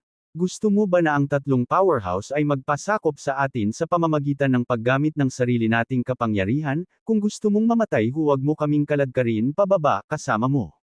Sinabi naman ni Master Duan Siliang na gusto kong alerto kayo ngayon. Dagdag pa niya na ngayong nakapagsalita na ako tungkol dito. Nangangahulugan ito na ang matanda ay nakatali sa akin. Maliban kung gusto mong mamatay. Kinabahan ang elder sa mga sinabi ni Master Duan Siliang kaya naman natigilan siya dito. Subalit hindi pa din nagpatinag ang hangal na elder at sinabi niya kay Duan Siliang na alam ko na ang iyong espiritual na kapangyarihan ay nasa ika-8 antas, ngunit ano ang magagawa mo? Dagdag pa niya na gusto kong bigyan ka ng mas maraming oras, ngunit hindi ko inaasahan na sabik kang mamatay. Sasabihin ko sa iyo na lahat ng elders ng Qindian Gate ay sumama sa akin. Ngayon, ang posisyon ng Qindian Gate Sect Master ay akin na. Nagtataka namang sinabi ni Master Duan Siliang na nagawa mong makapasok sa 8 ranggo ng God Realm. Mayabang na sinabi ng elder na hindi na masama. Duan Siliang, pareho tayo ng antas ngayon. Gayunpaman, mayroon akong mas makapangyarihang martial art technique ang nagninangas na palad ng ika-4 na baitang. Nandyan din ang suporta nitong 17 elder kahit makipagtambalan ka kay Elder Tai Xiang, hindi ka pa rin magiging kapareha namin. Nang marinig ni Master Duan Siliang ang sinabi ng elder ay sinabi niya na napagplanuhan na pala ninyong lahat ito. Ang martial arts skill ng level na ito ay ibinigay sa iyo ng Divine Sword Sect. Sumagot naman ang hangal na elder na tama iyan. Ito ay ang sekta ng banal na espada. Mula sa araw na ito, ako na ang sect master ng Qindian Gate. Payo ko sa iyo na manatili dito at huwag magmadali, inililigtas ko ang iyong buhay. Sinabi naman ni Master Duan Siliang sa hangal na elder na pagsisisihan mo ito. Mayabang niya sinabi na pagsisisihan wala akong pinagsisisihan sa buhay ko. Maya-maya pa ay nagulat si Master Duan Siliang dahil hindi siya makagalaw na sabi pa nga niya na ano ito ba ang seal array? Sinabi ng hangal na Elder Duan Siliang dito ka lang huwag kang aalis. At makikita ang seal array formation. Tuwang-tuwa naman ang hangal sa nakikita niyang reaksyon ni Master Duan Siliang. Sinabi naman ng elder na bakit hindi mo atakihin kahit mahirap patayin, hindi ba imposible? Sinabi naman ni Master Duan Siliang na si Xiao ito, hindi ako ang pangunahing Senior Supreme. Nagtaka naman ang elder kay Master Duan Siliang sa sinabi nito. Maya-maya pa ay naglabas si Master Duan Siliang ng Communication Stone, kaya naman sinabi ni elder na iyan ang Communication Stone. Nasabi na lang ni Master Duan Siliang na hindi na masama ito. Dagdag pa niya na Fang Huifeng, sa pagkakataong ito, nataman mo na ang bakal na plato. Maya-maya pa ay hinagis ni Master Duan Siliang ang Communication Stone at nagsimula itong mag-activate. Sa kabilang banda naman ay nagkaroon na reaksyon ang Communication Stone kaya naman nasabi na lang ni Xiao Chen na hindi ba talaga ako makapagpahinga kahit saglit. Ngunit sa kabutihang palad, ang pagsasamantala sa pagkakataong ito upang alisin ang maliliit na daga sa isang iglap ay ang pinakamahusay na pagpipilian para sa akin. Nagpatawag ng pagpupulong ang hangal na elder sa buong sekta. Kaya naman nagtataka ang mga disciples kung ano ito. Nasabi na lang ni Xiao Chen habang napapangiti ng malademonyo na sabik ba silang mag-announce. Habang kinukuha niya ang maskara ay natuwa siya dito na sabi pa nga niya na ang ganda ng maskarang gawa ni Duan Siliang. Sa hinaharap, ang isa ko pang pagkakakilanlan ay makalangit na paggalang. Dahil nakarating ka na sa part na ito ay inaanyayahan kita na pindutin ang like at mag-subscribe at i-on ang notification bell, At kung gusto mo naman na suportahan ng matindi ang bidang hangal na ito ay maaari mo ding pindutin ang super thanks sa ibaba para mas lalong ganahan ang hangal na ito. Maraming salamat mga bida. Maya-maya pa ay nandito na ang mga disciples at ang mga official sa Chinyan Temple Meeting Hall. At ang mga core disciples ay nag-uusap na sabi pa ng isa na kung ano ang nangyayari ngayon. Sinabi din ng isang core disciple na mas pinapahalagahan ko ang aking memorya kaysa dito. Nag-aalala ang mga core disciples dahil sila ay naapektuhan din sa nangyaring labanan ni Xiao Chen at ang dalawang nilalang, na nawala ang kanilang memorya dahil sa ginawa ng nilalang na pag-activate ng teknik upang mawala ng malay ang nasa loob ng sekta. Kinumpirma naman ito ng isa na oo, tinanong ko rin ang aking master tungkol dito, ngunit sinabi sa akin ni master na magpahinga pa. Maya-maya pa ay nagsalita na ang isa na kung bakit hindi pumunta si Xiao Chen. Mayabang namang sumagot ang isa na ang walang kwentang iyon, nag-aalala ako na hindi pa siya nagigising. Lumapit naman ang isa at sinabihan niya ang mayabang na, hindi ko talaga alam kung paano naging core disciple ang isang tanga na katulad mo. Dagdag pa niya na maagang nagising si Xiao Chen, ngunit natalo rin niya sina Liu Han at Liu Feng sa isang galaw. Takang tanong naman ng mayabang na hindi ba nasira ang kanyang mga meridian. Kailan siya nagpatuloy sa pagko-cultivate? Nakangiti naman ang isa pang mayabang na kahit na maibalik ang mga meridian nito, siya ay isang basura pa rin. Dahil sa mga pangmamaliit nila kay Xiao Chen ay nagsalita ang isang core disciple na sworn brother ni Xiao Chen, nasabi pa nga niya na sa halip na makipag-usap tungkol sa iba dito, mas mahusay na pag-isipan kung paano pagbutihin ang iyong sariling cultivation. Kayong tatlo ay na-stuck sa 6th Spirit Realm ng mahigit isang taon. Kung ikukumpara kay Xiao Chen, sa tingin ko kayo ang basura. Dagdag pa niya na kung si Xiao Chen ay hindi brutal na inatake, siya ay nasa ika-6 na antas ng espiritu, ang ganitong uri ng antas ay mas mahusay kaysa sa inyo. Sinabi naman ng mayabang na Lin Bai, pag-usapan natin si Xiao Chen mamaya, tungkol sa iyo ang lahat. Huwag mong isipin na ang iyong cultivation ay nasa itaas namin, hindi ka maaaring maging bastos sa harap namin. Sumagot naman si Lin Bai, na si Xiao Chen ang aking sinumpaang kapatid. Pinahiya mo siya ng ganito bilang kapatid, ako ang mangganguna sa kanya, tsaka hindi naman ganoon kataas ang cultivation mo, kaya mo naman akong ipaglaban kung hindi ka kontento. Nanahimik na lang ang mayabang na naghihimutok sa inis. Maya-maya pa ay dumating na ang mga elder na agad namang napansin ng mga disciples. Isa-isang nagsilapitan ang mga elder sa kani-kanilang trono. At nang makaupo ang mga elder ay nagsalita ang hangal na elder na natatawa na nandito na ba ang lahat. Nang makita ni Lin Bai na nakaupo ang hangal sa trono ni Master Duan Siliang ay sa isip-isip niya na bakit nakaupo si Elder Fang sa trono ni Master Duan Siliang. Nagulat naman ang mayabang na sabi pa nga niya na kailan pa naging headmaster si Master. Maya-maya pa ay mayabang niyang pinagsigawan na si Master talaga ang nakaupo sa posisyon ng headmaster. Dagdag pa niya na pwede mo bang ibigay sa akin ang posisyon ng student leader. Si Lin Bai nasa sabog na sagalit na sa isip-isip pa niya na ano ang nangyayari. Naupo kaya si Elder Fang sa trono? Si Elder Li, ang master ng Shangguanfei at si Elder Hong, ang master ng Chai Wantang ay narito. Kaya naman napa-address na lang si Lin Bai sa mga nangyayari. At nilabas niya ang kanyang armas upang maghanda dahil sa kinukutoban siya ng kakaiba. Maya-maya pa ay nagsalita na ang hangal na sabi pa nga niya na simula ngayon, si Duan Siliang ay bababa sa pwesto bilang host ng Qingyanmen at ako, si Fang Huifeng, ay magsisilbing master ng Qingyanmen. Dagdag pa niya na simula ngayon, bababa na sa pwesto si Duan Siliang bilang host ng Qingyanmen. Tuwang-tuwa ang mayabang sa mga nangyayari dahil siya ay magiging headmaster na sa lahat ng disipulo. At sinabi din ng hangal na elder na siya ay ang bagong headmaster ng Qingyanmen. Sa mga narinig ng mga disciples ay nagulat ang karamihan at hindi nila maiwasan na mapaiyak na lang, ngunit ang iba naman ay natutuwa pa ito. Kaya naman nagprotesta ang ibang disciples na sabi pa nga nila na imposible paanong biglang nawala ang Dean. Gusto naming makita si Dean. Nagalit naman ang mayabang sa inaasta ng mga disciples sa kanyang master. Nasabi pa nga niya na ang lakas ng loob niyong sabihin iyan sa master ko. Dagdag pa niya na makatuwiran bang naging host ng Qingyanmen ang aking master, kung may hindi sumasang-ayon, talunin niyo muna ako. Natuwa naman ang hangal na elder sa pinapakitang tapang ng kanyang disciple core. Nagtinginan naman ang dalawang core disciples nang marinig nila ang sinabi ng mayabang na core disciple. Maya-maya pa ay nagbigay galang ang dalawang core disciples na binabati nilang bagong headmaster. Na kahit ang ibang mga disciples ay masayang binati ang bagong headmaster. Ang mayabang naman na inaasar pa si Lin Bai na sabi pa nga niya na gaya nga ng sinabi ko, Lin Bai, nakakalungkot talaga, ikaw pala ang alagad ng headmaster at kung saan-saan mo kami pinipilit, ngunit hindi mo inaasahan ito simula ngayon. Ako, si Hao Tong, ay ang bagong headmaster ng mga disciples. Galit namang sinabi ni Lin Bai na Fang, Master. Nagtataka ako kung nasaan na ang master ko. Sarkastikong sumagot naman ang hangal na Elder Master na Lin Bai, ang iyong master ay napakabuti ngayon. Bago pumunta rito, partikular na inutusan ako ni Duan Siliang na sabihin sa iyo na siya ay magre-retiro na. Hindi na siya babalik sa susunod na 10 taon.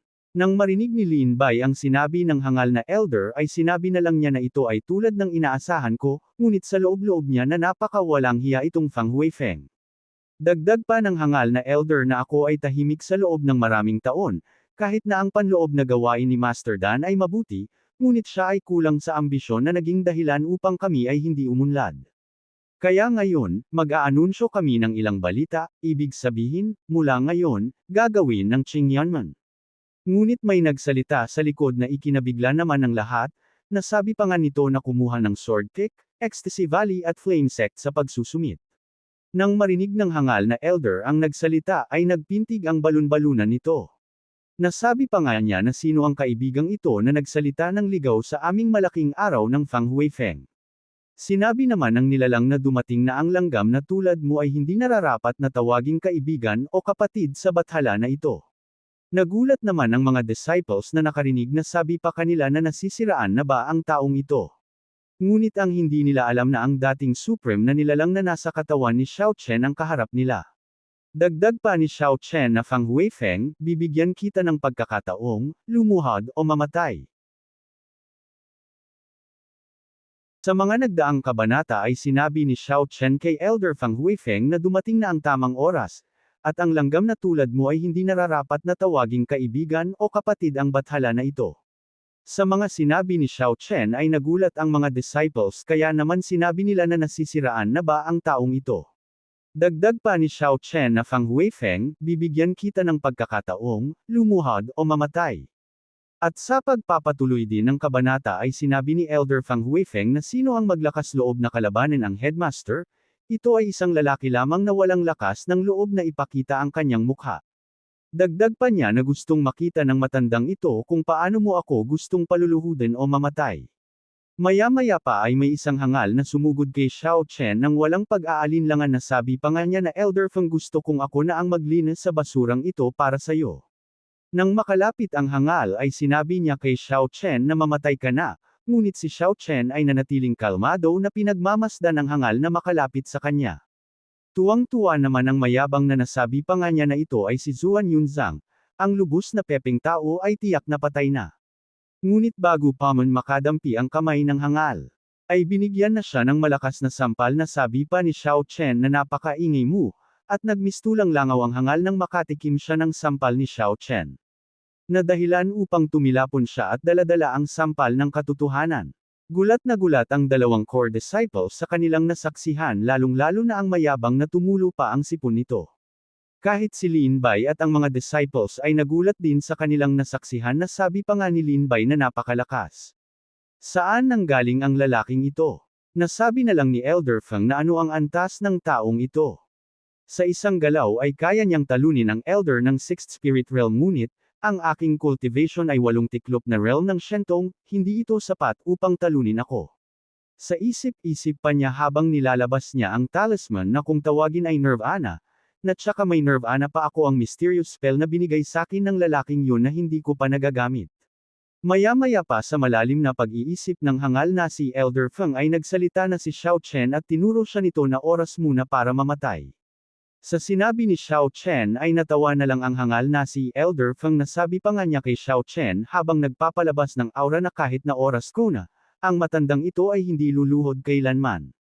Magsasalita pa sana ang hangal na si Elder Feng ngunit nagulat na lang siya nang biglang may matinding pressure na hinahatak siya sa lupa. Napaluhod ang hangal sa tindi ng soul attack ni Xiao Chen. Nasabi na lang niya na ako si Fang Huifeng ay hindi matatalo, ngunit kahit anong gawin niya ay sadyang malakas ang soul attack ni Xiao Chen. Sa isip-isip niya na kung bakit mayroon pa din siyang mysterious spell. Lumapit naman si Xiao Chen na sabi pa nga niya na ngayon ay nakalugod ka na. Ay kailangan mo nang mamatay, wala namang magawa ang hangal na si Elder Feng. Sinabi din ni Xiao Chen na lahat sa pamamagitan ng sirang spell.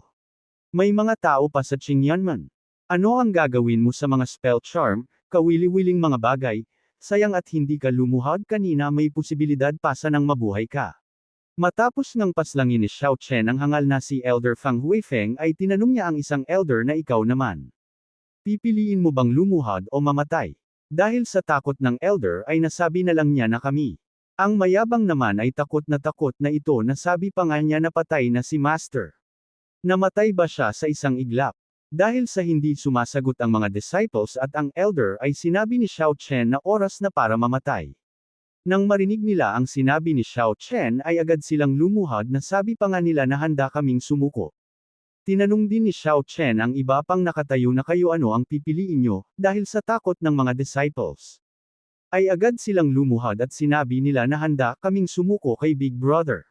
Si Lin Bai naman na hindi alam ang mga nangyayari ay hindi niya alam ang kanyang gagawin. Nang madaanan ni Xiao Chen si Lin Bai ay sa isip-isip niya dito na hindi ko akalain na nagsalita talaga si Lin Bai para ipagtanggol ako. Dagdag pa niya na Xiao Chen, hindi ganoon kalala ang mga koneksyon mo sa Qingyanman. Hindi makapagsalita si Lin Bai at pinagpawisan na lang habang pinagmamasdan niya ang nilalang sa kanyang harap. Maya-maya pa ay pinatayo niya ang mga disciples ni Master Duan Siliang na agad naman nilang sinunod. At agad niyang tinawag si Master Duan Siliang na sabi pa nga niya na Duan Siliang ipapaubaya ko na ang lahat sa iyo. Nang marinig ng mga disciples ang sinabi ni Xiao Chen ay bahagya silang nagtaka. Maya-maya pa ay lumabas na si Master Duan Siliang at si Elder Tai Sheng, nang makita ng mga disciples ang kanilang master at si Elder Tai Sheng ay nawala na ang kanilang pangamba at nabuhayan na sila.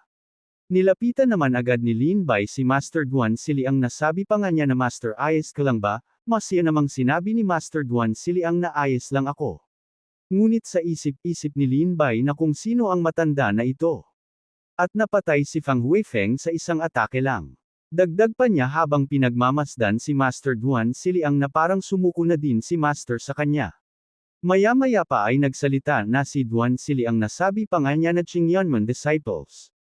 Simula ngayon, ang Qingyanman ay opisyal na ngayong pag-aari ni Senior Zhu Chanzan. Dagdag pa niya na lahat sa Qingyanman. Kung may sumuway, papatay tayo ng walang amnestia. Gulat na gulat ang mga disciples sa kanilang mga naririnig mula kay Master Duan Siliang. Sinabi naman ni Xiao Chen na ang kaluwalhatian ng Qingyanman ay darating na. Sa kabilang banda naman sa Divine Sword Kick, ay tinanong ni Sect Master si Elder Gao Lao na kung ganoon ba kalakas ang Qingyanman. At kung may pinaplano ba sila. Sumagot naman si Elder Gao Lao na hindi malamang. Si Jiang Meng ay ang inapo ng pamilyang Jiang. Sinabi naman ni Sect Master na sa pagkakataong ito ay naging pabaya ako, naisip ko na si Jiang Meng ay isang talentadong tao lamang, ngunit hindi ko inaasahan na magkakaroon ng inapo ng pamilyang Jiang sa itaas na mundo. Dagdag pa niya na si Elder Gao Lao ay labis na nagdusa, at ngayon lamang ang iyong kaluluwa ang natitira habang ang iyong pisikal na katawan ay nawasak. Sinabi naman ni Elder Gao Lao na kung hindi dahil sa sekreto ng Divine Sword Kick, ay tuluyan na akong namatay sa sandaling iyon. Dahil nga sa ginawa ng nilalang sa kanya ay nawasak ang kanyang katawan at ang nilalang na umatake sa kanya ay ang nilalang na pumunta sa Qingyanman noong mga nakaraang araw. Alam ng lahat sa mundo na ang aking Divine Sword Kick ay kumakatawan sa swordsmanship, ngunit hindi nila alam na ang pinakadakilang lakas ng Divine Sword Kick ay hindi swordsmanship, ngunit isang lihim. Dagdag pa niya na maaari mong selyuhan ang isang bahagi ng iyong kaluluwa sa banal na kaluluwa ng espada. Gao Lao, para sa muling paghugis ng laman kahit libu-libong piraso ng laman at dugo ang kailangan, huhugasan ko ng dugo ang tarangkahan ng Qingyan at darating upang muling hubugin ang iyong katawan. Sinabi naman ni Elder Gao Lao na mabuti yan. Gayunpaman ang aking kaluluwa ay kasalukuyang hindi matatag. Sinabi naman ni Sect Master na ang muling hubog ng katawan Ang kapangyarihan ng 10,000 ng mga isinakripisyo ay gagamitin natin. Ngunit naabala si Sect Master nang may pumasok na disciple na sabi pa nga nito na may dala siyang ulat. Sinabi ng disciple na Master, nagpadala ang Qingyanman ng sulat. Sinabi naman ni Sect Master na kung ano ang nakasulat, sabihin sa akin. Agad namang sinabi ng disciple ang nakasulat na sumuko sa Qingyanman sa loob ng 3 araw, o pagsisisihan mo ito. Nang marinig ni Sect Master ay sinabi niya na ganoon ba sige maari ka nang bumalik. Ngunit sa isip-isip ni Sect Master na gustong labanan ni Qingyanman ang aking Divine Sword Kick. Mayroon ba silang koneksyon sa pamilyang Jiang? Ang akala ni Sect Master ay may koneksyon ang Qingyanman sa Jiang family, ang hindi niya alam na ang may pakana ng lahat ay si Xiao Chen. Ilang sandali pa ay nilabas niya ang kanyang communication stone at sinabi niya na 2 elder, pumunta dito ng mabilis at mayroon tayong pag-uusapan. Matapos niyang kausapin ang 2 elder, ay same time siyang nag-aantay sa pagdating ng 2 elder. Sa kabilang banda naman sa Blazing Sect ay tinanong ng kanyang anak ang kanyang ama na kung ano ang problema dahil hindi maayos ang kalagayan nito. Ngunit sa kanyang tanong ay wala siyang natanggap ng anumang sagot galing sa kanyang ama. Na kahit ang Sect Master ng Mystic Valley ay ganun din at hindi maayos ang kalagayan nito matapos ang mga nangyari. At nagtataka siya na kung bakit siya pinatawag ng Divine Sword Kick.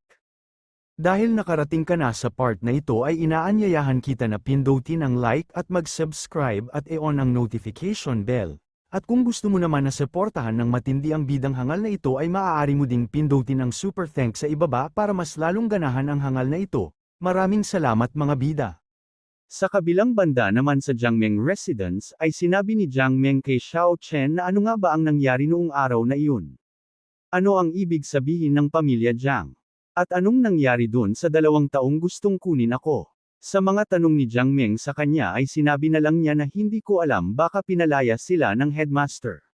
Dagdag pa niya na subalit makakaasa ka na hanggat nandito ako, walang makakaagaw sa iyo sa akin. Nang marinig ni Jiangmeng ang mga sinabi ni Xiao Chen ay inibon niya ang usapan na Brother Xiao Chen, paano mo naayos ang iyong mga meridian, paano ka naka-recover?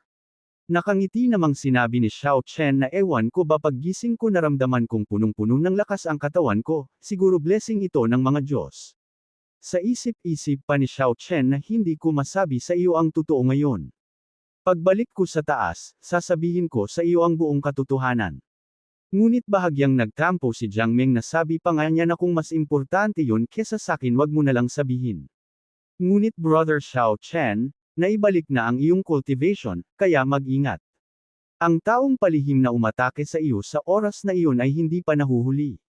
Sinabi naman ni Xiao Chen na mag-iingat ako, magpahinga ka muna at magkita na lang tayo bukas. Masaya namang sumang-ayon si Jiangmeng sa sinabi ni Xiao Chen na may halong pamumula sa mukha. Maya-maya pa matapos ang pag-uusap nila ni Jiangmeng ay sinabi niya na oras na para malaman kung sino ang nanakit sa katawan na ito.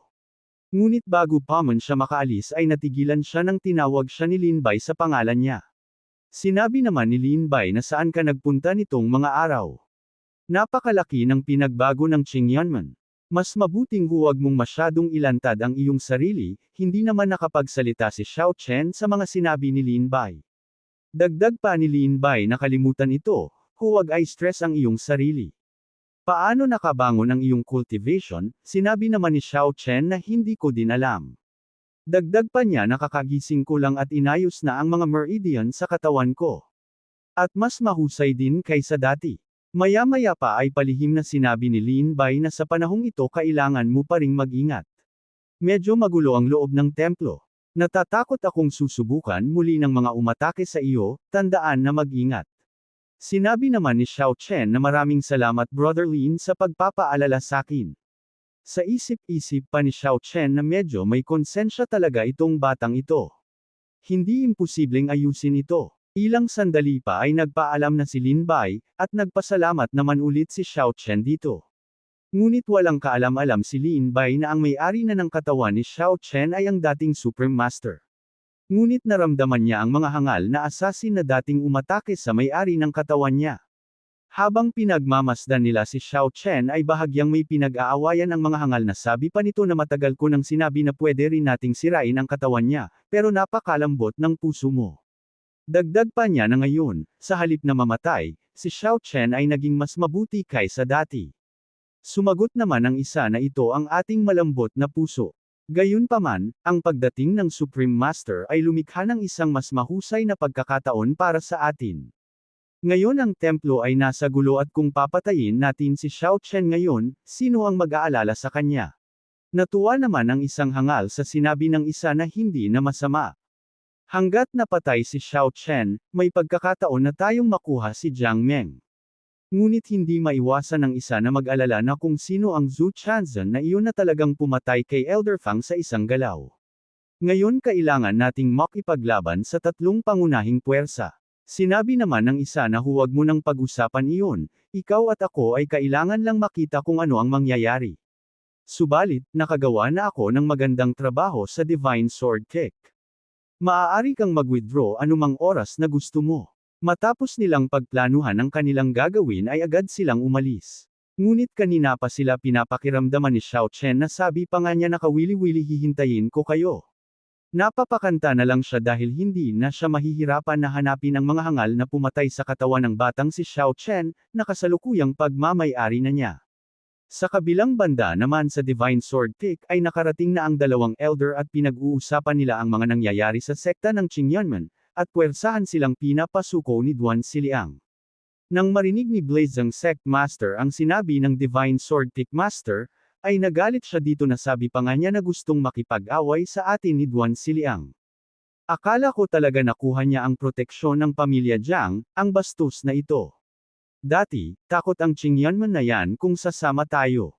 At ngayon sino subukan tayong pasukuan, ang buweset na yon. Sinabi naman ni Mystic Valley Master na wala sa tamang pag-iisip si Duan Siliang, natakot ba siya sa pamilya Jiang? Talaga bang iniisip niya na ang isang biglaang misteryosong tao ay maaaring magsimula ng digmaan laban sa atin? Sinabi din ni Sword Master na hindi na masama, ayon sa aming impormasyon, ang kapangyarihan ng espiritu ay nasa tuktok ng daigdig na banal na kaharian at maaaring mas mataas pa.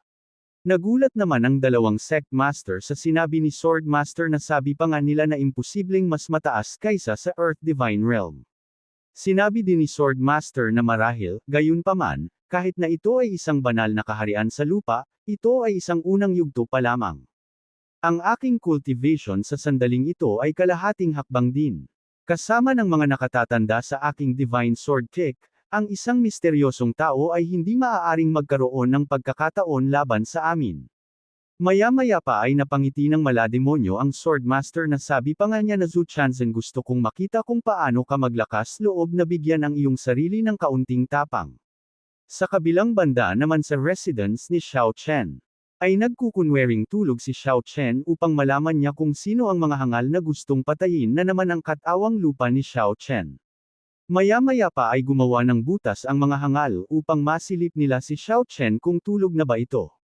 Nang makonperma nilang tulog na si Xiao Chen ay sinabi na nito na oras na para pumasok. Nang makapasok ay sinabi ng isa na napakadaling pasukin ng bahay mo. Tingnan mo itong batang natutulog na parang baboy, dagdag pa ng isa na mas kaunting kalokohan, mas kalidad, patayin na natin. Ilang sandali pa nga ay tumalo na sila at binalutan nila ng chi ang kanilang kamay upang tapusin na si Xiao Chen. Sa ginawa nilang paghahanda ay tuluyan na din itong tumama sa katawan ni Xiao Chen. Ilang sandali pa ay nagtagumpay na sila sa kanilang ginagawang kahangalang plano, at umarteng patay na si Xiao Chen. Habang tinatanggal niya ang kanyang maskara ay sinabi niya na sa templong ito ay iisipin ng lahat na namatay ka dahil sa mga naunang pinsala. Walang maghay-hinala sa amin, ngunit ang batang ito ay maswerte at namatay ng walang sakit. Bahagyang kinabahan naman ang isa na sabi pa nga niya na baliw ka ba na tanggalin ang iyong maskara sa oras na ito. Ano ang magagawa natin kung may makakita sa atin? At dito na din matatapos ang ating episode 5. Maraming salamat sa walang sawang suporta mga bida, abangan ang mga susunod na uploads at